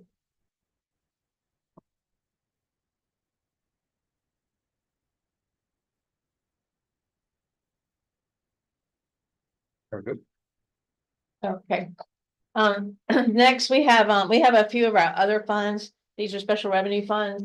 And they typically have not been part of the budget ordinance. We will likely include those as part of the budget ordinance this year, so you can acknowledge the expenses we've allocated to these funds and the revenue that we anticipate getting from these funds. And one of the things as we go through these other funds and look at some of the capital and where, I always think it's all about managing the pools of money and what's legally available in those monies. And I try to look at other places before I hit the general fund. Is there another place that this expense can lie? So that's kind of the theme, if you will, of some of this. So our local hospitality, I haven't seen a lot of growth in that number. I'm not really sure why, but there's not a lot of growth. So we're right at $6 million. I anticipate being real close to that this year as well. We have gotten hard grant. Let me just make a comment about that. Hospitality taxes traditionally, generally over the last 10 to 15 years been one of the few steadily growing revenue sources for cities and towns across the state. So the fact that it is not growing this year, begs questions as to what's happening. And my guess would be it's attributable in some part to economic issues that residents that we're all dealing with. So people are eating out less, or if they are eating out, like when I was on vacation, we were splitting meals. Of course, the portions are so big, you can't eat a whole one, but splitting that meal lowers that cost as well, and therefore the hospitality tax revenue. So Are you seeing that like across everywhere? Aside from ours, no, I haven't looked at anybody else's receipts, but I would expect that it's probably a It's similar normal. trend, yeah. And I apologize, I think I had this mislabeled. I think the 65 is the tag grant we get from the state, which is a portion of our advertising. We get it's a 65-35 split. We contribute 35 to that. And interest income on our excess funds in that fund has been right at 180. Obviously, interest rate environment may affect that across all funds. And in the budget you saw earlier in March, the personnel costs are right at 720, and operating costs of $1.2 million. We transfer 3.7 million to general fund for an excess of 412,000. The capital request that we have, and we have a detailed list of that later in the presentation, is substantially Parks and Rec related, is 742,000 coming out of that fund. And we have a fund balance of right at 4.8 million. That excess, the excess 412, does that include the capital request coming out? I'm sorry for being a little slow. The capital request at the bottom which says 742, naturally that would have to be, because then you would have So we would basically have a deficit of $300,000. So you're- in current operations, yeah. so right now, if there is a deficit of 3. There would be, There will be a yes, deficit. yeah. Okay. If all these things were. Right. True. Okay. But they're saying there's a deficit, but there's Existing fund balance. Existing fund balance. Yeah. existing fund balance. Yes. Yeah, the deficit would be covered by some of that 4.8 that's at the bottom. Okay. And again, staying with the theme of, using fund balance for one-time expenses and capital expenditures is certainly, I think normal. Yeah. Did you say, I'm sorry, if you can confirm, the hospitality tax or accommodations tax you feel like is lower or both? Well, Right. the hospitality tax is what I was talking about. Yeah. It's pretty much the same, hasn't It increased. hasn't had tremendous increases at all. and really the same with accommodations tax. We're taking in right at $400,000. This is another one of these funds that over the years really was a very small fund. There wasn't much revenue there. Richard, I'm sure you remember, way back. So that fund was never looked at to have any expenditure because it just wasn't much money there. And I remember when I was discussing it with Lisa and she was like, really? That, it's bringing in $400,000 and, this is mainly the hotels and Berkeley County. We have one or two, I guess, in Dorchester County. And some of the, Airbnbs that, And that's what I was gonna ask. So all of the short-term rentals, bed and breakfast, hotels, that's all in that Mhm, accommodations. mhm. Okay. so we bring in roughly, Sorry. I'm sorry, How come the interest income is not added into the total? because I made a mistake. Sorry. I will, no. Thank you. I've looked at these things so many times. I did not catch it. Thank you very much. Did I know? And that hospitality tax, that's something like food and beverage. That's food. Yeah. That's the restaurant tax, prepared meals tax. So even when you, Alcohol. so even when you go to, like the convenience store and buy the hot dog, they're supposed to be collecting, hospitality tax on that. And the fountain drink as well. And Supposed their to be. machines don't normally do that, and then they send it in. That's right. That's. Yeah, it's on it should be coded in their cash registers to apply the appropriate tax to the appropriate item. So they would pay it on the hot dog and the fountain drink, but not on the chips in the bag. The chips are not prepared food under the definition of the hospitality tax law. And does what compliance system is there from us to them? Is there, or does that exist? And That's a code enforcement issue, and generally, what I would suggest is if we see somebody who's been paying a hospitality tax at a particular rate or a slow increase and then it falls off, then we know somebody's not paying. We have a restaurant right now that is not collecting hospitality tax, and we discovered that because they came in and got their business license tax, they've gotten set up, and they acknowledged that they were to be collecting this, and they've not submitted anything to us, but it's driven by business activity, and especially with new businesses, then we know, hey, yeah, that's a restaurant. They should be also submitting hospitality tax to us each month. So We don't have any real robust Mhm. compliance or audit procedures in place. I want to certainly encourage compliance and everybody needs to comply, but I don't want to. I would suggest that our compliance rate is very good without us necessarily having to go out and enforce it. And we're not going to go out and hassle a business over, minor amounts and differences that there might be. But if you see just as a matter of analysis, if you just see a dramatic change, especially a drop off or even an increase, hey, did you mean to submit this much to us? Did you really collect that? And we could go back and say, hey, take a look at these numbers. Let's make sure that they're right. I'd like to correct something I said on public record a little bit ago. I said I spoke with Chris after the council meeting this past month, which I did, and I emailed him and I asked him, can you confirm that you did tell me that the water and sewer rates are the same? Because that's what I said. And he said that what we said was the tap and the connection fees are the same for donut holes or outside of the town, but there is a difference in the monthly water and sewer of 25%. So I'd like to confirm that.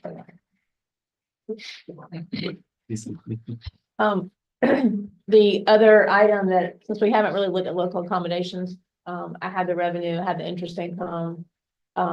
And I also have $300,000 allocated to public safety operations. Part of our strategy in financing the public safety is to identify expenses that can be covered by hospitality and by accommodations, so that we can free up some general fund monies to service part of the debt should we need to. And so that is why the $300,000 is in. That's personnel. That's covered for the public safety operations and personnel. It can be, or it's just? we it don't- can be, we have yeah, to- I don't have it identified to Okay, any okay. particular thing. You just have basically to transfer into. So yeah, it's just specific expenses that we need to identify in the public safety world that we can transfer here. So that frees up general fund revenues, capacity to service staff. These funds will replace Right. general fund, funds and free up that general fund to spend on operations. Like Team Six. Correct, right. Now, and we're still locked in at 50%, is that correct? Is that the combination tax that we're locked in, or we're capped at using that to fund operations? We actually are not, I don't That, believe. that's the state State- accommodations yeah, tax state has accommodations, certain restrictions Yeah, on it. The state- local local- accommodations tax does not have a cap on it. It does have a justification Right. requirement, obviously, but it is not as restrictive as the state accommodations tax. Gotcha. And there's some language about, some counties that collect a certain level, Not yeah, then I think we fall into correct, we do. that. So yes. we can use, but we've really used, Right, yeah, we're doing pretty good. we exhaust what we have. So this is heavily tourism related, right? Yes. Accommodations. Yeah, the A tax is the hospitality tax. Anybody who comes into town, anybody who eats out in town, be they a resident or a visitor, they're paying that tax. It's 2%. And we always use a portion of this to fund general fund or always have. Yeah, we've increased it over the last couple of years. It was. When I first got here, it might have been like 3 million. Or something. Yeah, this just Yeah. relieves pressure on the general fund. Yeah. So how does it work? I mean, is there, do we have in the town an ordinance of some sort that says how we spend our local hospitality or local accommodations tax? Like this percentage is gonna go to general fund, this percentage to public safety. You will now. But the budget, but, okay, so it could change year to year. Yes, yes.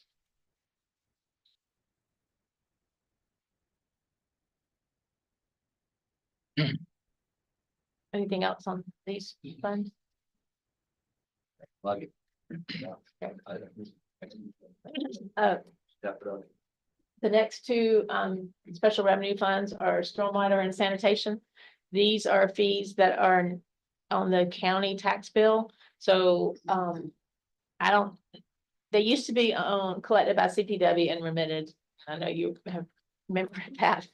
And I'm not really sure what year it stopped. But at that point, I wanted to just kind of describe to you kind of what happened in that scenario is we were getting it every month. And actually our ordinance actually states what the fee is on a monthly basis, not on an annual basis. So we stopped getting it monthly, but we have to pay Carolina Waste and recycling, and we have to pay those monthly. So you move into a new house, January, and you call and say, I want some trash service. We say, great. We set it up. They come pick up your trash. We start paying for your service. We don't get the first penny off that fee until 18 to 19 months later when we get the money from the tax bill. So, and I spoke with Lisa about this last year after we kind of, as we discovered things and we didn't really take any action. One of the things that we talked about is trying to get ahead of the cash flow curve a little bit on that. And at the time that you get the CO, this would just be on new construction residences that had this, that will prorate that annual fee and collect it, for the year and have that as a fee at the time of the CO. New construction, only. Um, New construction. only. Primarily for sanitation. I don't know that it's worth doing that for stormwater at all. I don't think that's a thing, but for sanitation, it's definitely a cash outlay that we're losing on. We're losing on that. What would that fee be, roughly? So it's $176 is Oh, the yeah. fee A year. a year. Yeah. So So in a CO, you pay an extra 175.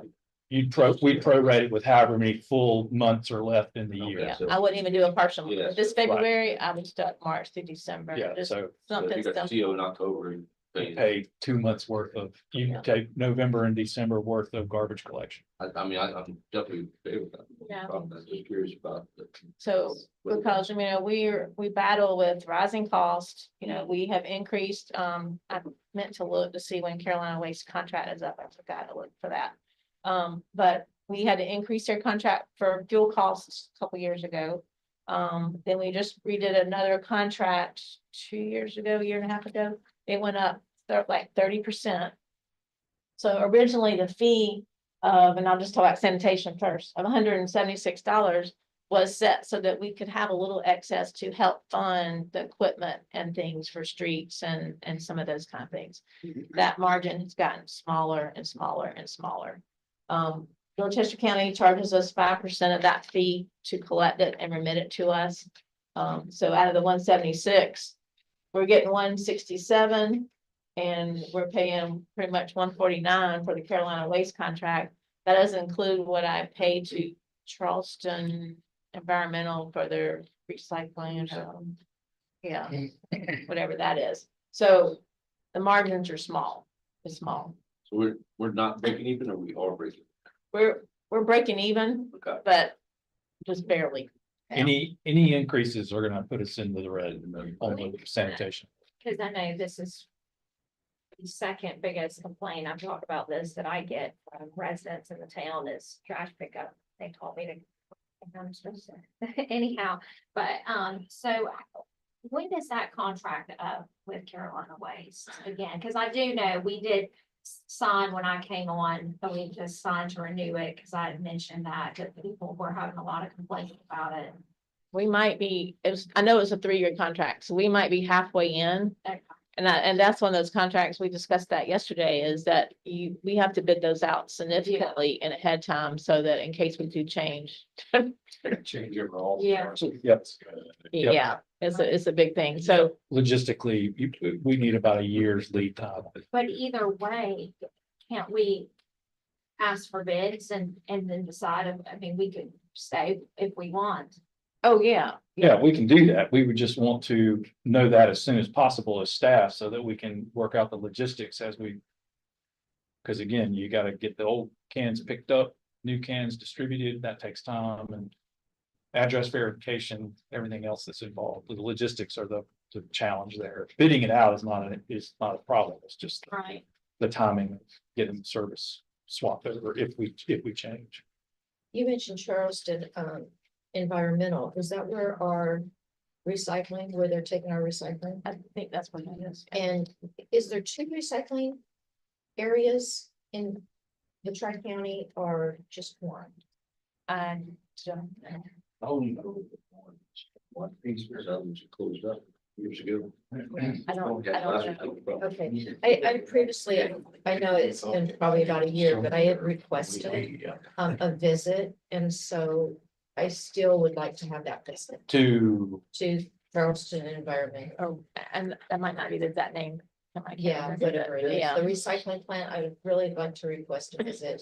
So those that would like to go visit, just look at their place and everything that happens, and it gives us more of an idea of what is actually happening to our recycling. Yeah, really. I'd like to make, you don't want to know. I know.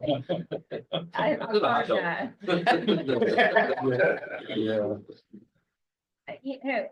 I'd like to make a motion that we at least go ahead and begin the process of accepting bids or look at putting out a solicitation for bids for waste disposal. So we can see if we want to continue with that contract in a year and a half, or if we want to change, and that will help us better look at these numbers as well for the future. I'll second that. All right, motion and a second. Did we already discuss when that contract was up? You want me to go next door? and I pull can't, it? yeah, I can't Well, you remember. can do it. No, I can't remember. Hey, in just about 30 seconds, so. Okay, You wanna- Vote on hold. Yeah, let's hold off on that for. we have a motion and a second. We'll gather more information for discussion. Yeah. It'd be interesting to know the time frame of the existing contract. Yeah, make it a little early. And I And know, Change. I like doing it, Commit to that. but in the past, we've heard out a bid, the price goes up exponentially. It was And at the least- people that have it, keep it down just so they keep. it. So Keep it with. Well, at least we can let the citizens know Yeah. that are not happy and complaining that we have shopped other prices and seen what was out there. I will say that, Mike Doyle, who's the regional manager for Carolina West, is coming in sometime this week to talk about some changes that they've implemented that he says it's going to improve service. So I'll report that back to you whenever after we have that meeting. Well, I do have to say, this is the least calls I've got.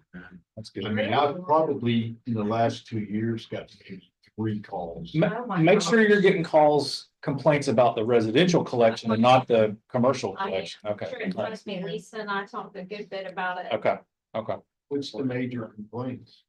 Oh, Yep. miss pickups, throw the trash can in the road, didn't put it back, they didn't come by. I will say I do get a lot of calls as well. I mean, They Each get them time all the time. we've gotten complaints about missed pickups and they've been very responsive whenever we've asked them to go back. They usually try and get back out there that same day. So Yeah. hopefully- I get calls, I'd say.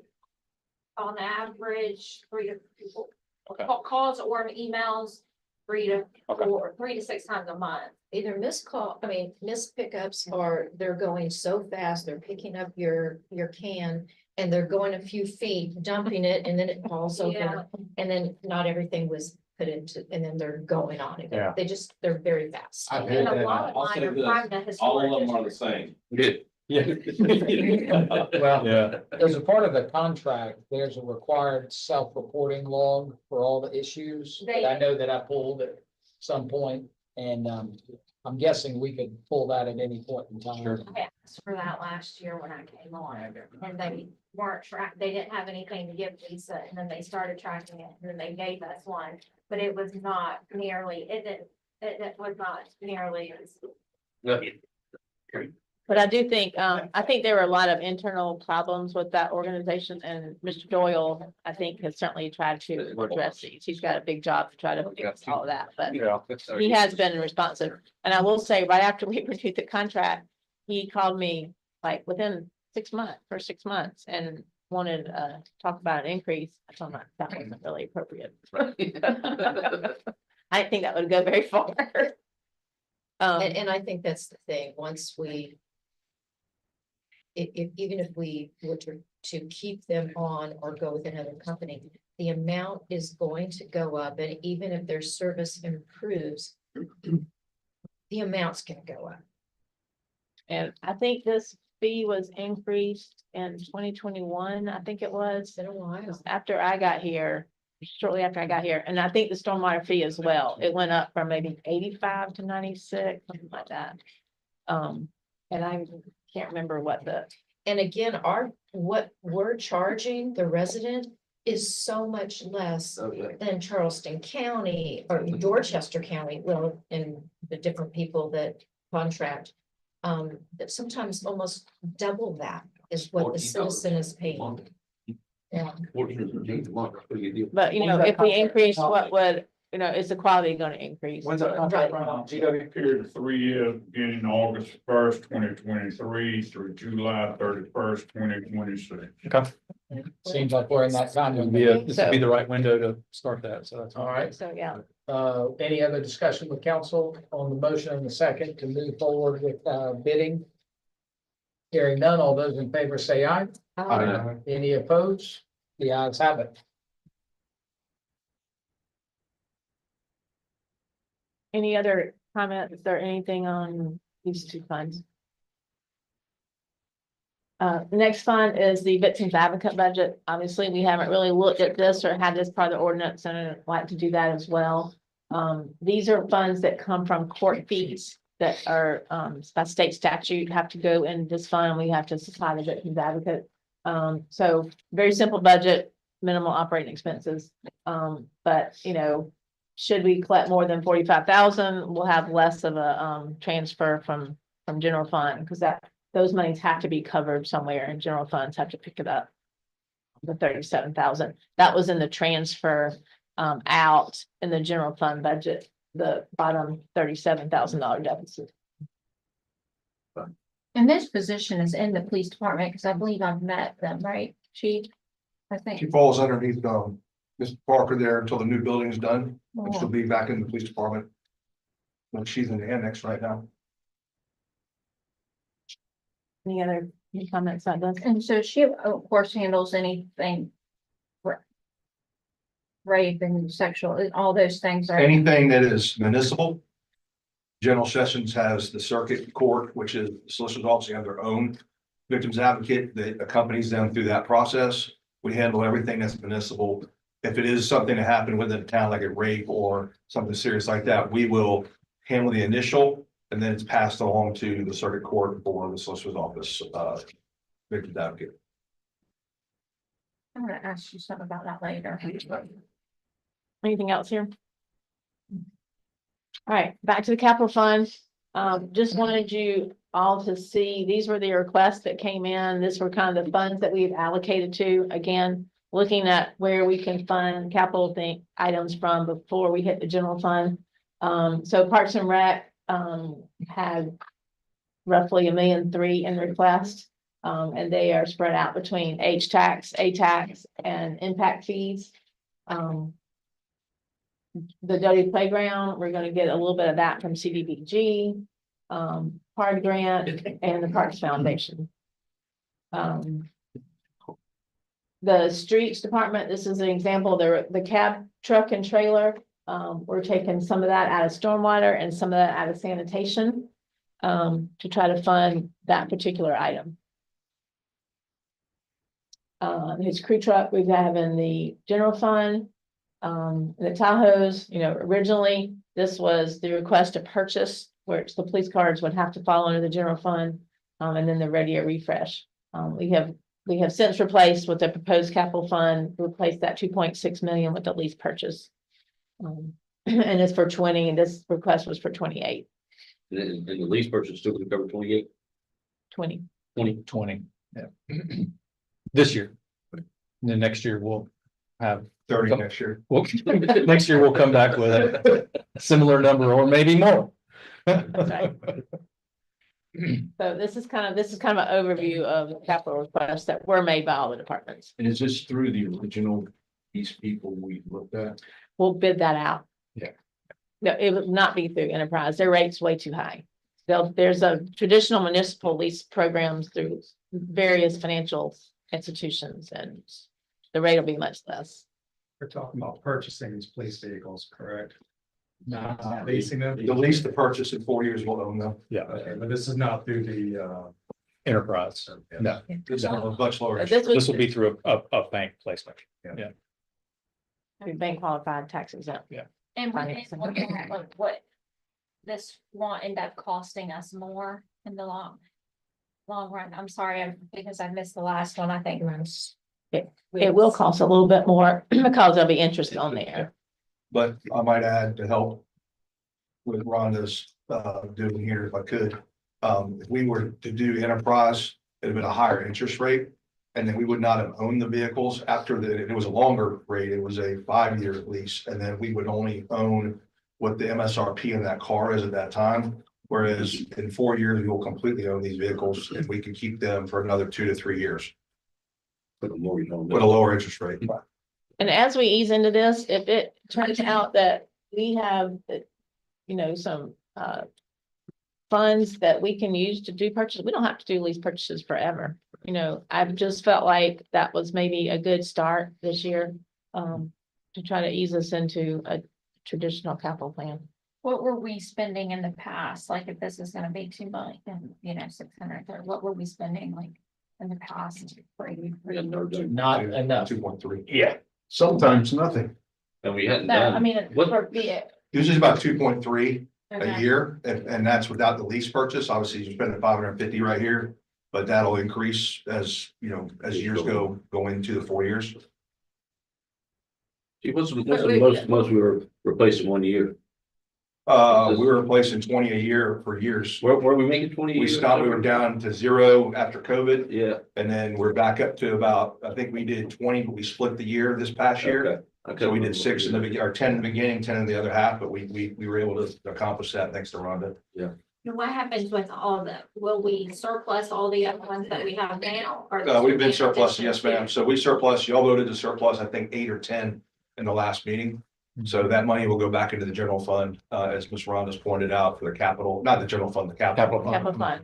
It may be that we can then make a decision to say, hey, let's take all that salvage value and let's buy 4 more. more. Right, which we have been doing if we have an insurance vehicle. Yeah. It's been, totaled.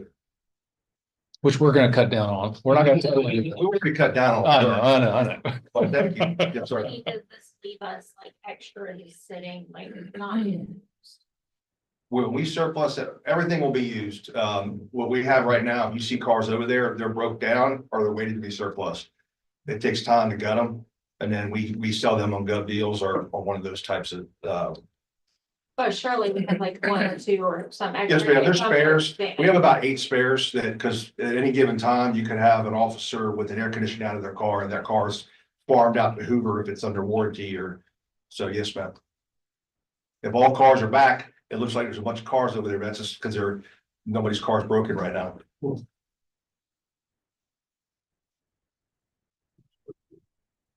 Anything else? So, what about?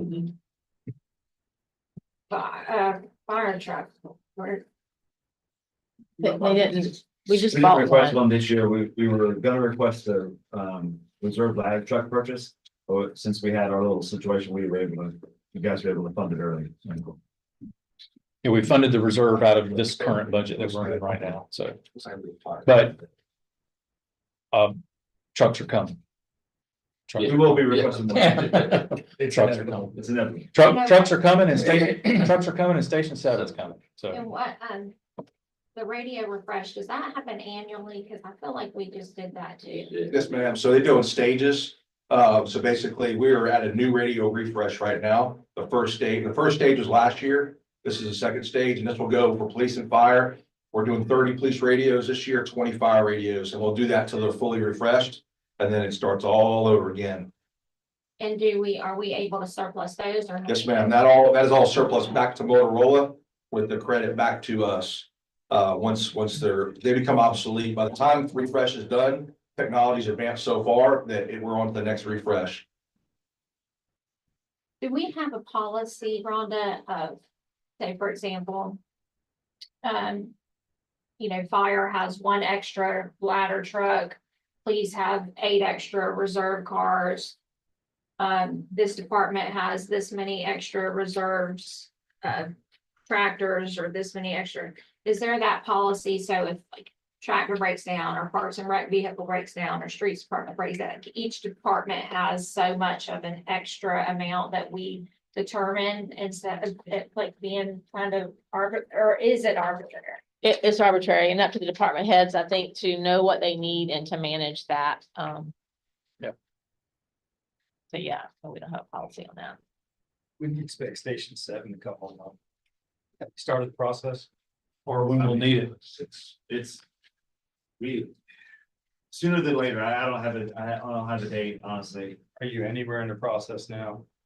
No, sir. We have the dirt for it. We have land secured. And It there's, has been, it's next to drop off road and next to Parkway. Yeah. It's like 3 acres that was donated last year. But that was donated to the town, not necessarily for the fire department. How many COs have we issued in, with which track is that? The Boyer. Warrior track. The one across the new across. Yeah. is that the area? I don't know, that's. Yeah, I mean, I was just. Okay. They said within 2 months they could be living out there. Yeah. Great. So stuff's going vertical over there on the Warrior track now, and that's. Oh, yeah, they're going uphill. Yeah, depending on how quickly how good the economic conditions remain, we're gonna see a lot of activity in there. Very soon. Yeah, but we're still sitting on square 1 or 2 of Station 7. Yeah, right. But we need it, and that's not funded anywhere here. And now, are there any kind of grants or anything that help fund things like that, or no? Fire stations, building, fire. We're looking into reaching out to the developer and see what they can do. Oh, That's also specifically what the impact fees are for. Yes, that's true. And they did donate the land. Yeah. Good. Anything else? Probably in the next 2 years. I'm sorry, we go out of my back. That's okay, thank you. All right, next slide is, just wanted to give you a little bit of, you talked about grants. We have 7 employees funded by various grants. And certainly thanks to Josh, I think handles most of these grants. So, and I think 600,000 is a low number as far as what that value is to the town. But as far as we know, there's no danger of these particular grants going away, but I just wanted you kind of to recognize the fact that we do have employees funded by grants. The notices from the federal government saying, hey, this has been frozen. Hey, we don't know if this is going to be funded or not, have slowed down. I don't know what that means exactly, but at least we're not getting those kinds of messages recently. So, but Kat Hill, our grants coordinator, is doing a really good job keeping up with all that. That's a really dumb question, y'all. So we've got the capital fund, which we just went over there. But then the proposed capital fund that we have here, which is different from this capital fund. It appears. So one, they're different. So the proposed capital fund is primarily general fund. Things that we're gonna tackle in general fund and how we may do that. The big difference is the police cars and the capital fund request is actually a purchase if we were to outright buy them.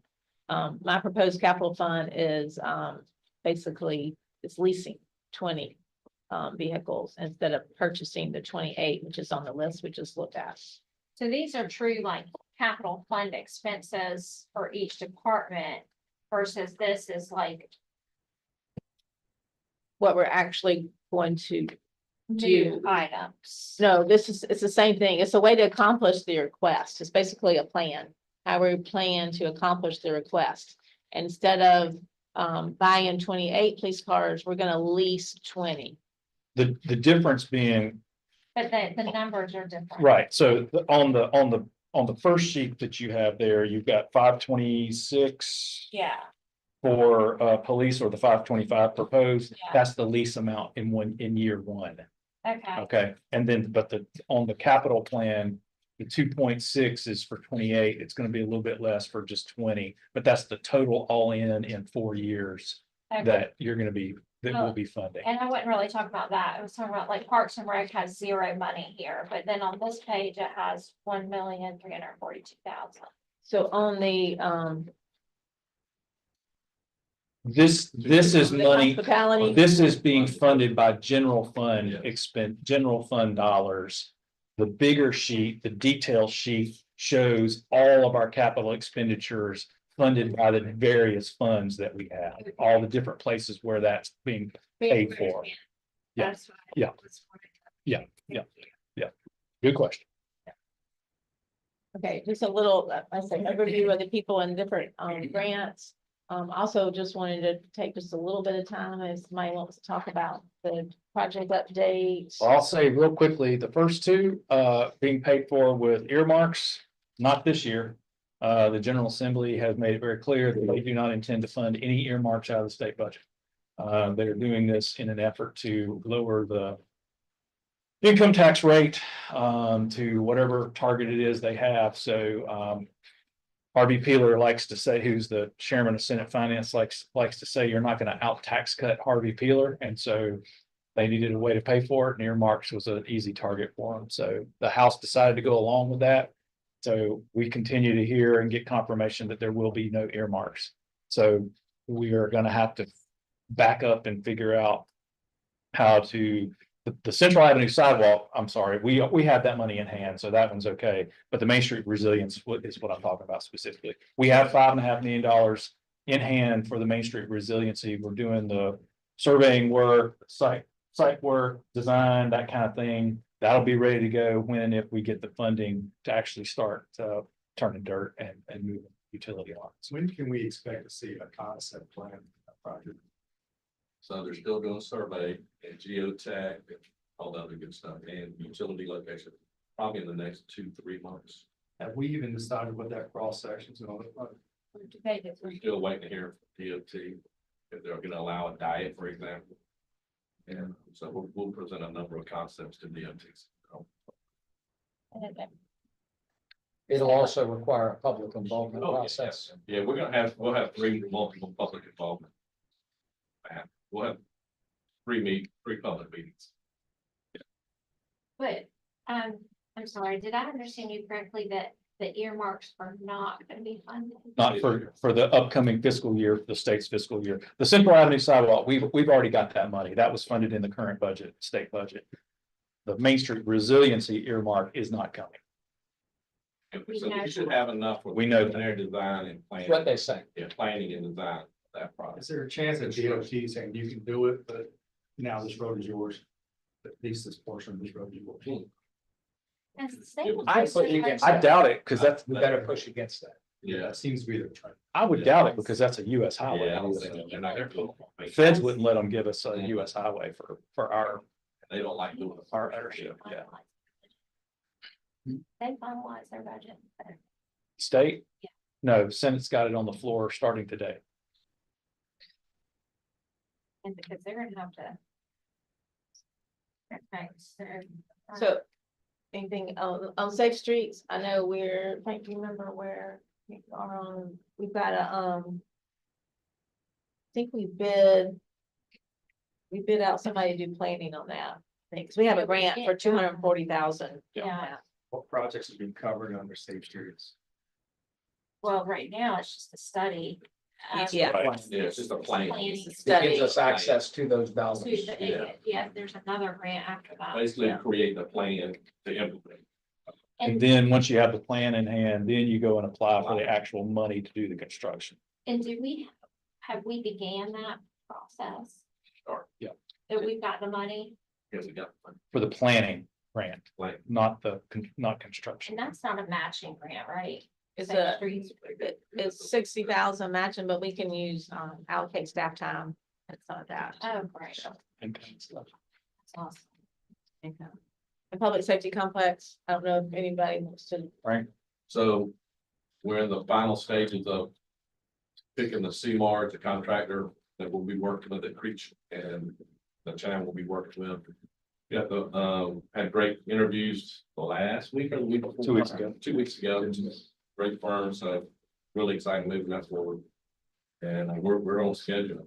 Guess the next thing is we need to start looking at the financing process so that we can pay these guys to get them on board. And I've kind of drawn it out a little bit for us to get to that point. We will be coming to you this calendar year with funding plans and asks for votes. So just be prepared. We're still trying to stay within that 60 million-ish range. So Is that something we could do a workshop on? to, Just review everything when we have some solid numbers. yes, once we choose the CMAR, the construction manager at risk, then they will work with Creech to give us some good solid pricing.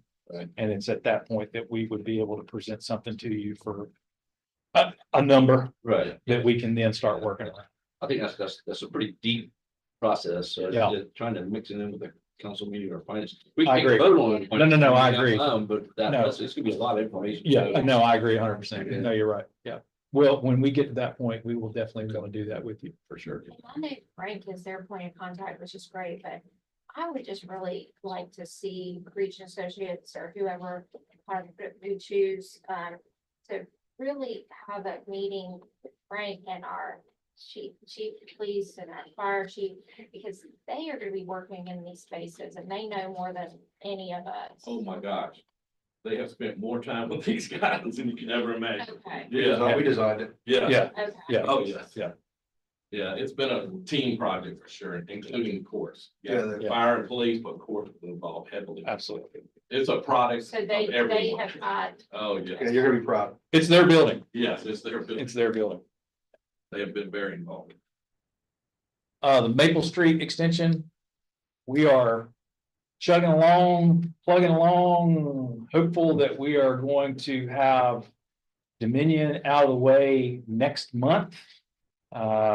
They, their Low Country District Manager called me or emailed me a couple of weeks ago and said, hey, Scott, we need something from you guys, and our attorneys were dragging their feet to get it to you, but can y'all turn it around? Because otherwise I'm gonna have to stop our, Claim we did. yeah, we're gonna have to stop our boring crew. And I told Jeff, I was like, do not let those guys leave the site. I will have to you in 24 hours, the documentation that we need. And so GW and y'all were kind enough to get that out of the way as soon as possible. So we are still on target to be done with that thing by the end of the year, this calendar year, I hope. So, That's awesome. yeah. Next slide. Vacation and retiree insurance. I'm gonna turn that. Thank you. We did not include this in your packet because we weren't, but we have it here. So that you review it as we go over it, but it's all information that you have seen before, so. You need one? I got one. You got one?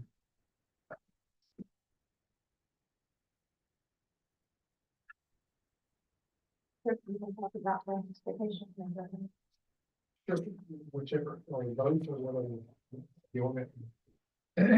So This is health insurance or all insurance. So let's talk about the unused vacation right now, and then we'll get to the health insurance.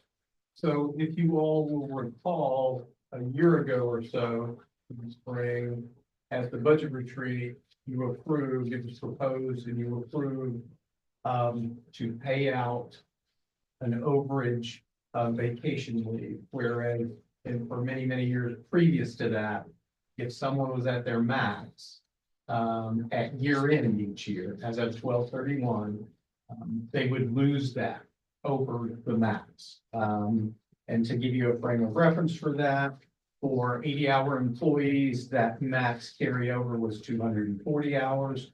For police, who work an 85.5 schedule, it was 252 hours. And for fire, it was 336. That was the maximum that could be carried over. If anybody had on their vacation, this is just vacation, balance at year end, they would lose it over that. Came up a lot over the years as one of the things that could be implemented. We came up with a policy, presented it to you all, and you approved it. To let you know, we did not put a limit on the amount that could be paid out. Obviously, still, it's got to be over that max, the 240, the 252, and so forth. But you know, and it worked out, so to speak, but also it proved to be very popular as we thought about it more from a fiscal responsibility standpoint and also for an employee well-being standpoint. You can see a lot of people going, wow, I'd like to have that extra, you know, nice little Christmas bonus or what have you.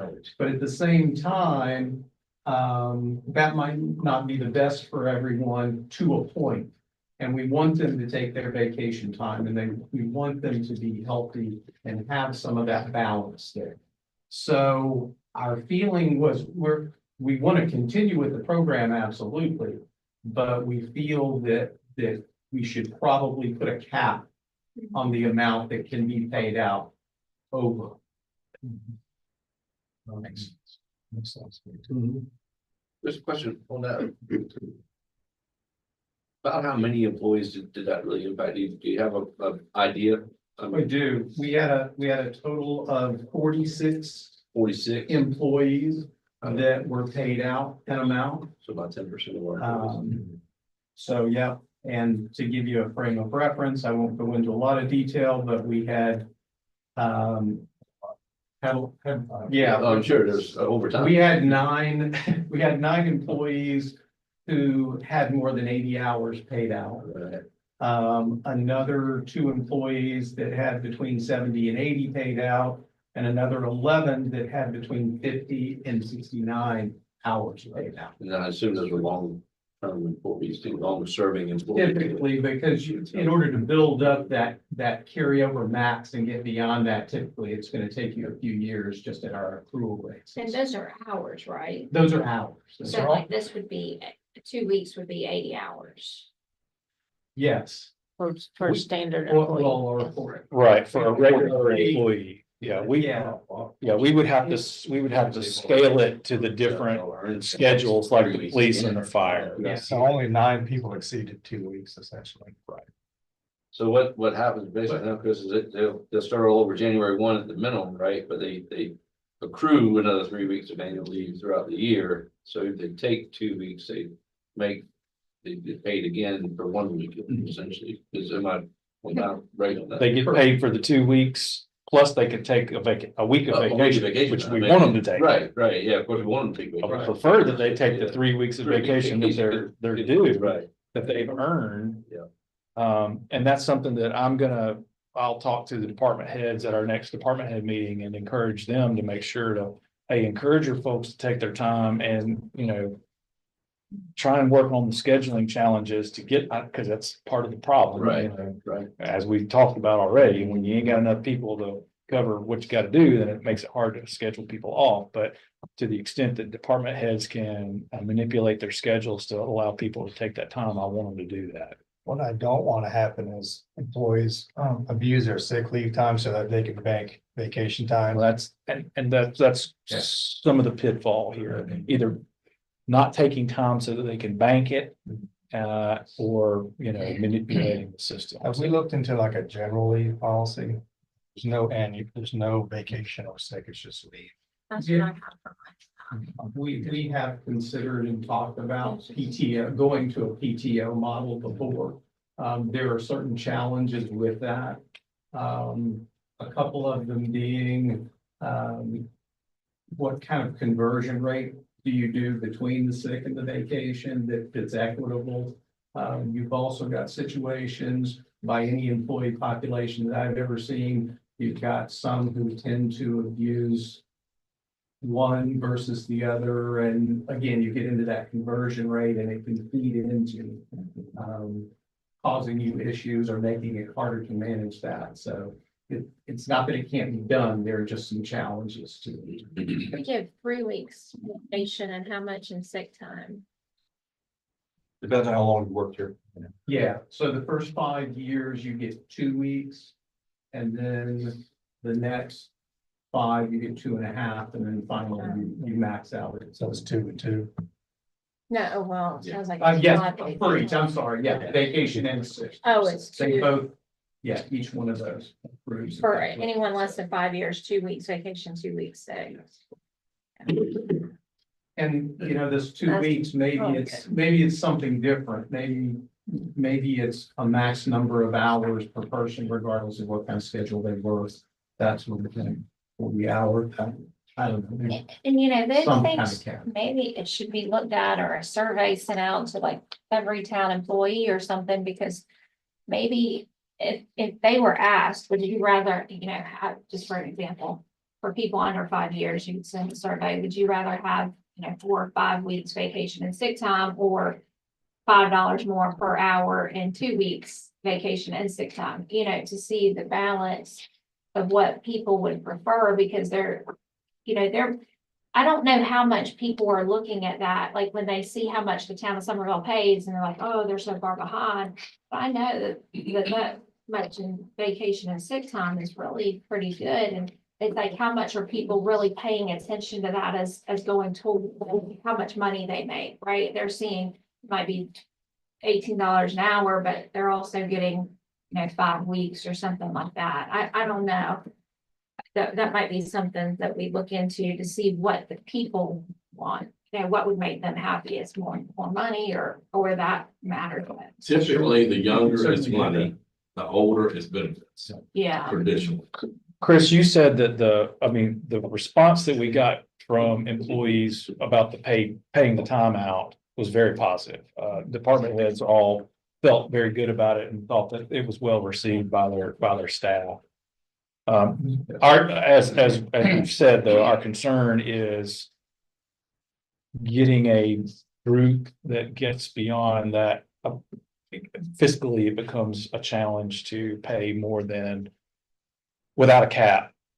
Without having some sort of a cap in place, then it could push costs higher than what we would like. So, Are you guys looking for a motion on this, guidance on this, or are you gonna revise something based on our feedback and present it at our next finance? well, I mean, y'all tell I us. know I it mean, factors into the budgeting if- process, but if y'all are comfortable with setting a cap, then what we could do is come back to you with suggested caps.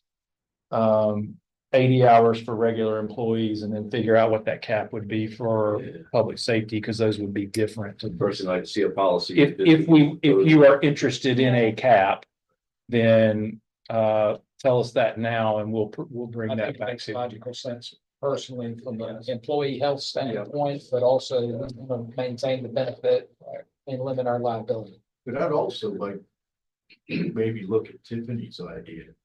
Surveying the employees. Yeah, raise their salary and reduce their vacation. And Chris is very good surveys. I got it. This are seeing what the people, what they want, you know, and to help with retention, but also to help us. It would cut our loss bill. Public safety always want money. Yes. Everyone's. Over sick and vacation. Guaranteed. And see, that's something that really, I mean, because that's a lot of money, really. Well, And if we're not, if it's not costing us, they would like to have it. No, I agree they have it.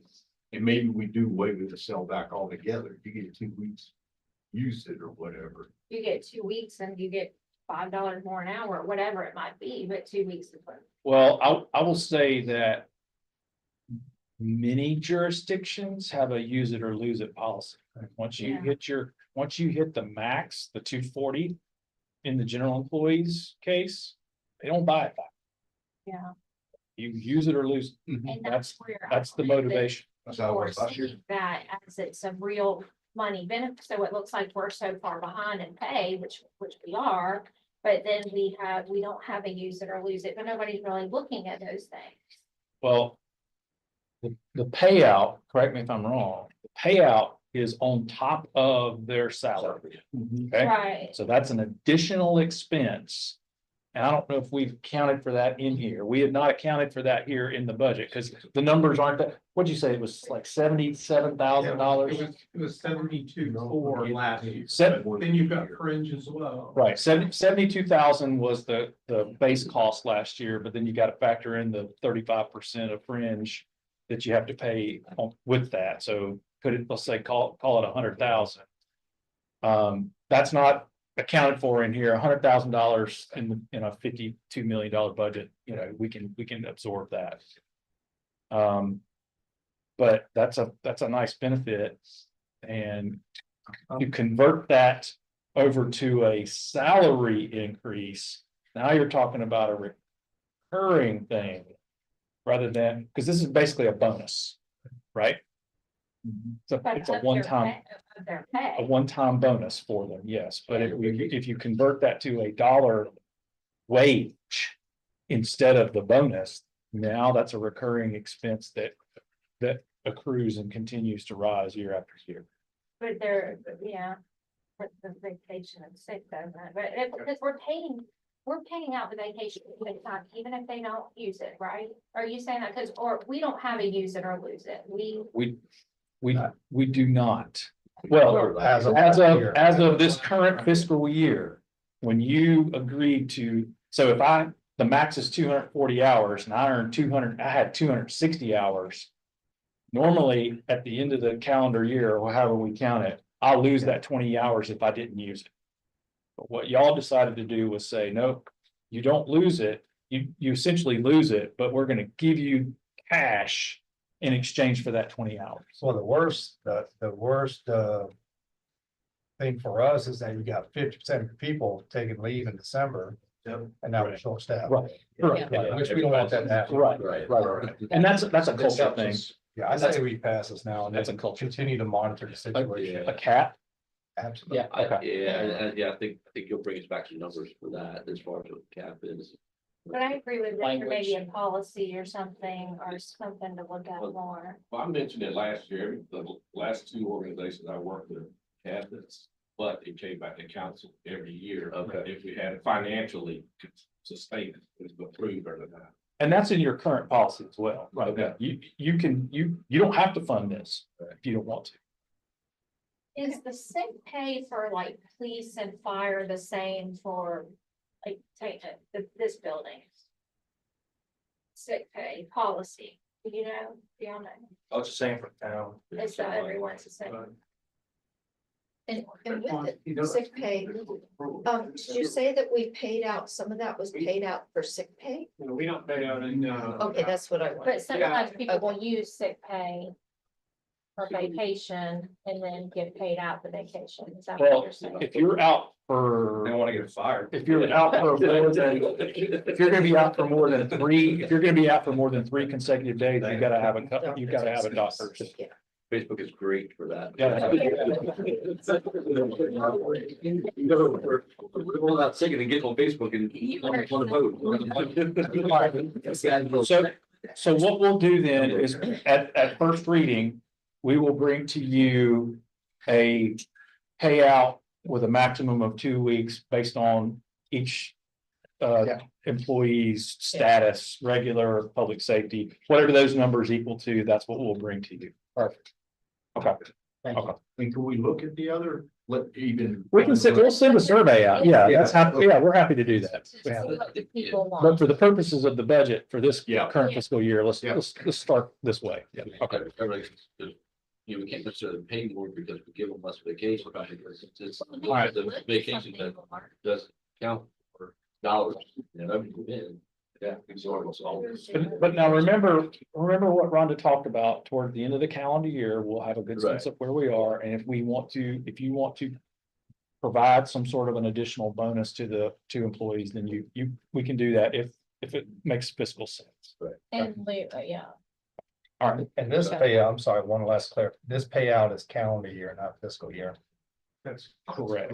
Yeah. Yeah. So it's based on where the balances are as of December 31st for the end of that year. And then the first full payroll in January, our full pay period that falls in January, that's when we pay out the overage. Yeah. yeah. I still can't think of a good.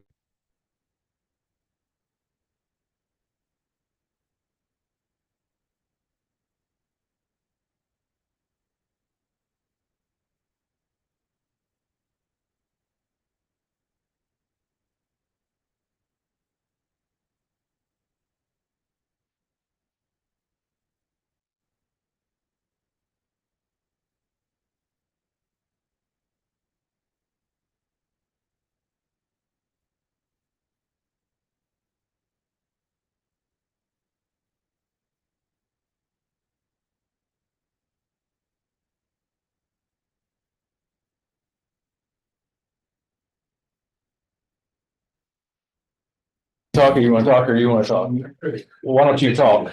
These are your numbers. Let me set the stage on this, okay? Let me emphasize that this exhibit that you have for you now is the one from last year, Okay, so it's last old. spring, okay? So it is old. One thing you would do, and I know it doesn't make it easy, but it's just for reference. This is what was presented last year on that topic, which ultimately chose to table it. I will tell you that the premium amounts went up by 13.4%. So that would be higher from that standpoint. But where did these numbers come from? These were things Lisa at the time suggested several cuts. That is, what if you did employees that retire with, that are eligible to retire with 20+ years of service, and the town contributed 30% of the premium.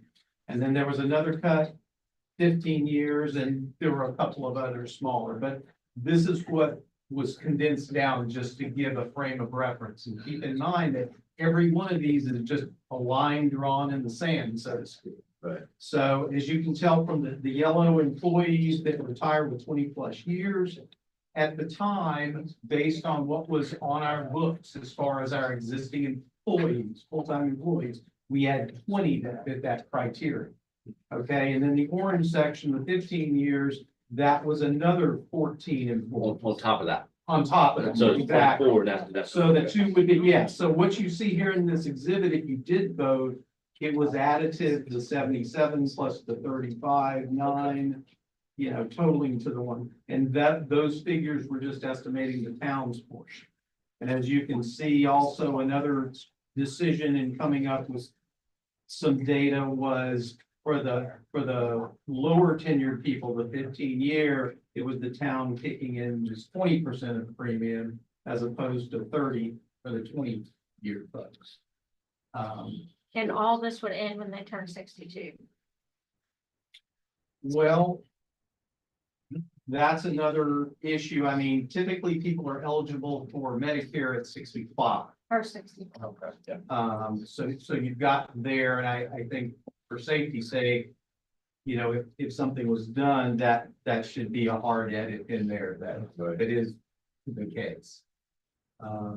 So let's just take this 113 as our example. And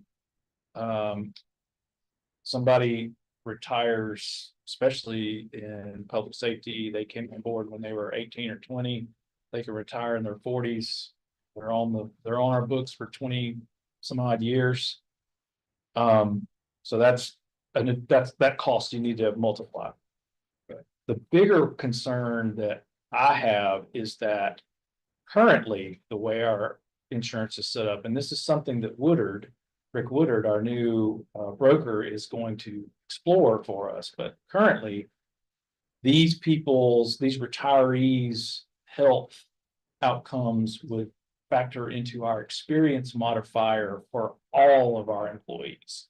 So older, not necessarily less healthy, but more likely in many cases than younger employees to experience difficulties and have high expenses. That factors into our total experience modifier, which translates to the premium that we pay for all 400 plus employees across the town. That's an issue that I'm worried about. In order to fund an OPEB and other public employee, other post-employment benefit, this is what this would be considered, we would have to then increase our contribution to our OPEB trust fund. We have a trust fund that's set up through the South Carolina Other Retirement Benefits through the Municipal Association for the couple of employees that we have. We make contributions to that every year and the trust was set up and forced on everybody by GASB many years ago to make sure that there was a funding source for these things. So that premium, if you will, would increase that contribution. SC Orbit relies on interest earnings in addition to the contributions. We don't know what those are going to look like, certainly for the next little bit. If we do this and we continue to add employees on, costs are going to balloon out in the out years, just like with our lease payments that we've talked about. And then one thing that we need to consider is with regard to the contributions that the town would make toward the premium costs, higher earning employees can afford $9,000 a year under the yellow, but can our lower paid employees who are retiring at a much lower retirement rate, is that affordable for them? So would we then want to make some sort of an adjustment to the cost, to the amount of that premium that the town will do to make it, a little more balanced?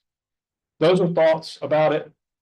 And this is not something I don't think that you would necessarily want to turn on with the expectation that it would be easy to turn off either you or your successors, because the city of Columbia, their firefighters sued the city a number of years ago over this issue where promises were made with regard to benefits and then subsequent councils changed those benefits, or in some cases, maybe they eliminated it.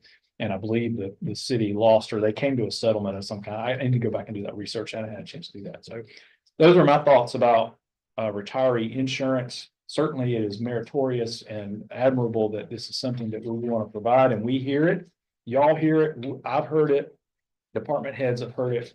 Hey, from their staffs, hey, this is something that's important to us. So if this is something we want to consider, then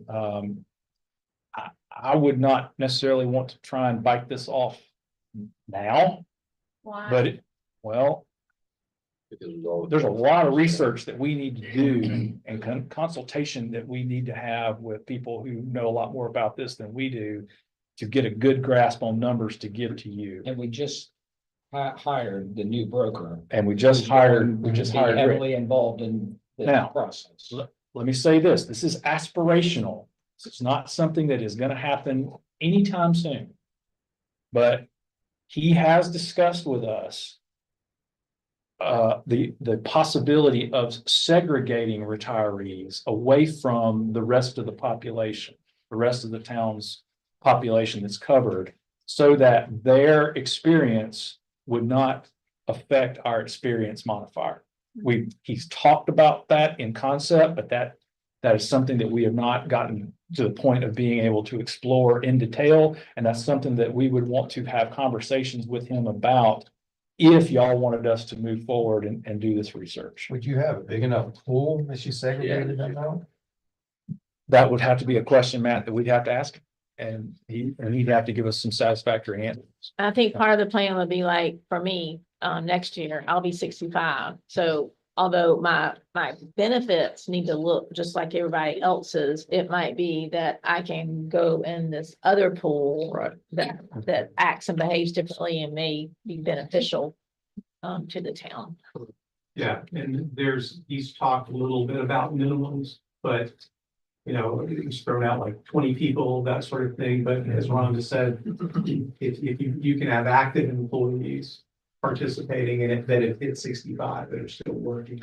But as far as whether those two could mix, somebody who's 62 and, you know, is retired versus the other, and how to mix those pools and what the minimum would be to have a viable separate group, we haven't gotten that far into it with that. And that's why I suggest that this is not something that we would feel comfortable giving you good guidance on for this fiscal year right now.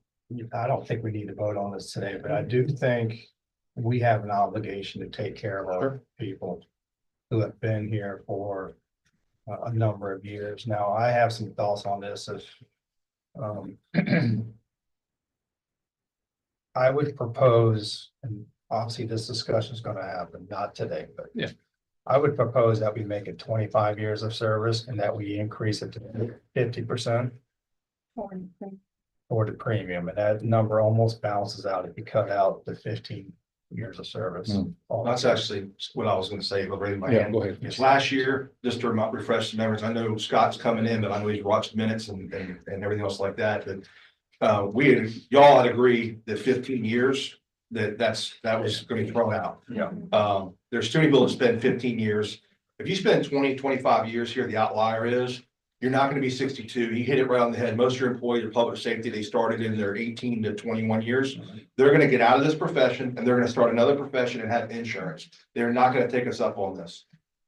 It is not even advantageous almost if I can go have another job and get insurance and pay less than I'm paying this. So that is an outlier that needs to be considered, but I agree with 100% with what Scott's saying. This can't be done today, but I think 15 years from an employee standpoint is not conducive. Yeah, I think this pool is going to be smaller than we think it is.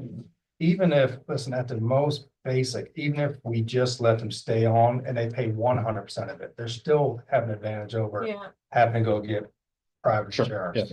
Yeah. I would agree with that. And let me just add this last thing. I don't want to wait until next fiscal year to take this up again, even if we take it up at mid-year. Yeah, we've talked about it now for a good year.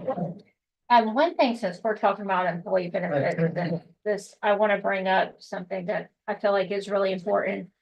You know, when police cars are in neighborhoods, crime goes down, we're receiving property taxes, and other municipalities do this because I've checked into it myself and done research.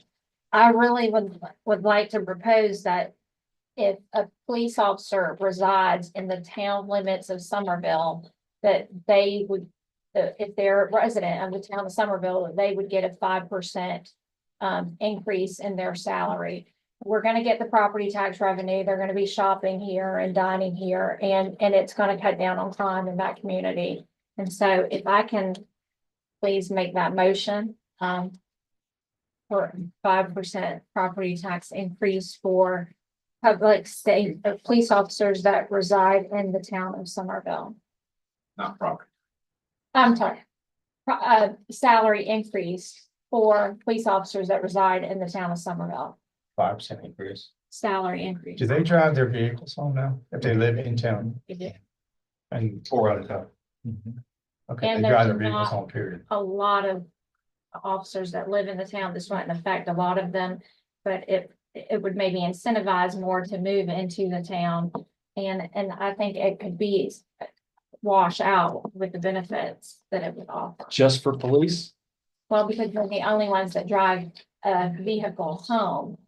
And the police cars are what cuts down on crime. That's what cuts down on crime. I make All that right, motion. we have a motion. Do we have a second? I'll second it for discussion purposes. Okay. I don't feel like I have enough information. I would rather There's a lot, all the ask staff, municipalities this do is that. me. I feel like if this is a direction we think provides a public safety benefit and a benefit, then we need to study it. But I would like recommendations. I don't think I'm comfortable taking a vote. I mean, I take. And that's the only reason I second it. So No, I I appreciate don't want Yeah. to kill this Yeah. conversation. No. Right, I would like to know how many police officers this would actually affect. yeah. Mid-20s, 25, 26 maybe. You looked at it last year, Town limits right now. that many, about 20, between 25 and 30, And out of how many total? about 126. And do you think it would be an incentive for anyone to live in town if this was, I mean, I've heard from police officers, they say, I don't want to live in the town that I actually work in because I don't want to have to deal with Yeah, that's someone that I arrested. You're never off. You're never off duty. Next door neighbor. And what I hear is they can't afford it. You know, a lot of them can't afford to live in the town. That's why we see a lot What of do you Mount hear, Pleasant Chief? police officers here. It's. I live a block out of the town. I'm not gonna move into the town for 5%. But there's people that they're looking for apartments and stuff like that. They might until they get a home, pick you up on that, but. Certainly worth looking into if y'all want to. But I also, in this discussion, Goose we Creek have Parks offers and it, by Rec the way. folks who are, and Streets Department folks. It would be difficult to have a benefit for one entity, even though we could perceive a benefit. We need to be able to quantify a benefit if we're not doing it across the board. Just my personal opinion. It could be a morale killer, be someone, maybe a young firefighter or someone like that, you know? They can drive those trucks home. So I want us to consider. It would cut down on the litter. Yeah. All right, If any somebody other is discussion? considered Going to Goose Creek or North Charleston, they do offer it. Mr. Mayor, I think what you're saying is you'd like a more egalitarian type view to helping these employees and treating them all the same. I agree with that. I think if we're going to do something, we need to consider all these employees as much as we can. Got a lot of thought behind it. Yeah. Any other discussion? All right, hearing none, all those in favor, say aye. Oh. I'll retract that since we want to do more study. Withdraw your motion. Yeah, withdraw. We'll look into it. I think it's a Motion, please. She withdrew it. I withdrew the motion. I had a second, but I withdrew it because I don't have the support and they're gonna do something or either. Okay. All right, I have one last slide. I can throw something, I know you were talking about this, but once, I just want to come back to what Matt was saying about the retiree insurance, go back to that, and so, I think. Thanks, Chris, for bringing this back up, I know I requested some this last week, that this I remember the number being low, but I remember a lot of discussion. I don't remember a lot of discussion that went on behind it, which I just got refreshed on today, so thank you for that. I do think that there's, there's definitely some more research we need to do. I think it is a worthy call, but once again, like Matt said, as Matt said, I don't want to wait till next year at this time to do it, so if we could Yeah. make sure we're earmarking that as well throughout the year. I don't know how often we need to come back to make sure that we're discussing this, but we could When we get, put some bullet points. when we get something that's right, we'll Yeah. bring that to you. Okay. And that will be, No. no, that'll be later this calendar. year. I flagged it mid-year budget, but Possibly fourth quarter this year, but Potentially, yes, yeah. We should be, certainly could get to it fourth quarter. And this is aspirational too, but I think the long-term plan is to become self-insured, yes. with the right, Mhm. because we have really the number of employees that we probably should be doing that. We can capture then with the right risk limitations, we can capture some of the other benefits that would probably cost us less dollars. And self-insured, would that include having the wellness? Yes. Place here? Yes. Yep. And are y'all currently looking at that model with a Woodward or internal or? We are moving towards that at some point, but he's just getting started. He's scheduling interviews with department heads, then he'll schedule interviews. His team will schedule interviews with individual employees to talk about their expectations and desires for health insurance and wellness. So that's coming. And just keep in mind, we will do whatever y'all are willing to fund. So. Can I make more comment on that? We had a committee a couple of years ago looking at some of the insurance things. Myrtle Beach did something interesting. I don't know if they still do it or not, but based on your years of service upon your retirement, you would actually get a medical card. Thank you for your service. Here's your card, whatever that amount is, 15 years, 20 years, whatever. And you would go out and get your insurance on your own, so you wouldn't affect other town employees or their current employees' insurance at all, no matter what. So that's what they did. Just so you were talking about not affecting the current premiums, that's what they were. I don't know if they still do it or not, but that's what they were doing. Yeah, there's certainly models out there that we can borrow. Yeah. All right. Quickly, I'm not working again. Sleep on. Timed out. Time out. Okay, great. Oh, Uh, do we back go up. to the feet? Never mind, that went way over. Never mind. Okay. I brought this to finance committee and I just kind of wanted, this will be part of the budget ordinance with the fee changes and just kind of wanted a nod, show of support that you don't have any problems with any of these changes. I think they were mainly minor. these are the same, nothing's changed since we presented it last time. Yeah. Okay. Just wanted to. Yep. Okay, Looks good. And these are in-town residents. some of them are. Yeah. Some of them are. So there's different though rates for Yeah. in-town versus out. So there's a R and a NR for, like for. the Resident, fee non-resident. For Yep. tenants. Okay. All right, the last thing is, I think I'm old enough that I can just kind of throw my comments out there and y'all can take them or leave them or add some more to them, because there are more things, but as I've gotten a few years under me and seeing how things have evolved, there are a few things that we have accomplished, but things that we might just want to consider. And the first one is establish a capital fund. I think we're well on our way to doing that this year, appropriate annually. And because we changed the fiscal year, you hear me talk a lot about January, and January matches cash flow. In previous years at the town of Somerville, all your tax dollars came in at day one on the beginning of the fiscal year. So you never had to worry about that. You could just go spend the money on January 1. And I know I frustrate department heads a lot by saying, no, you can't buy this yet. But the reason is everything comes in January and later in the year. I think we need to explore the benefits of hiring an asset manager, risk manager to include vehicles and buildings. We struggle with all the questions that I've heard asked today. We struggle with when is the right time? Should we replace this? Do we have this? I think we really need somebody to dedicate resources to that. Explore assigning a debt millage. We have one millage. Town of Mount Pleasant has an operating millage and a debt millage. So So if you're comparing our millage to another municipality, or another county, you have to understand that they may have a debt millage too. Right now, we don't have much general obligation debt. We may have a little bit with the public safety complex, depending on how we structure it. So it's probably not a really big deal today, but it's something that you might want to consider. How many mills are we spending on debt right now, Rhonda? Approximately.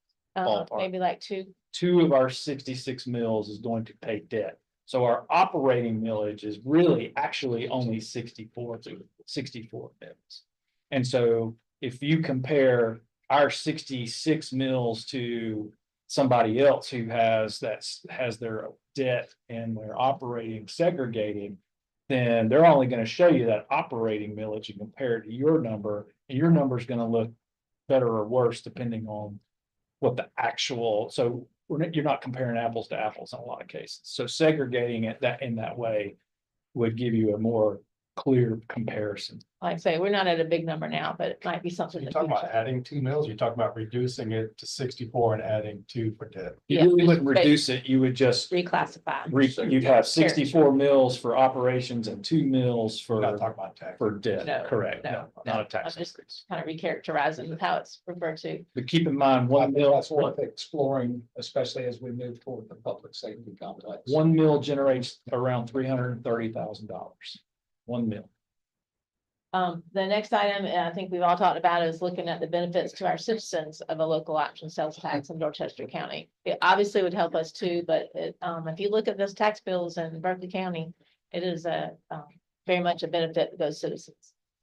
I think to continue to support and encourage growth within our employee base, and I don't mean numbers, I mean our individual training, our character, invest in our people.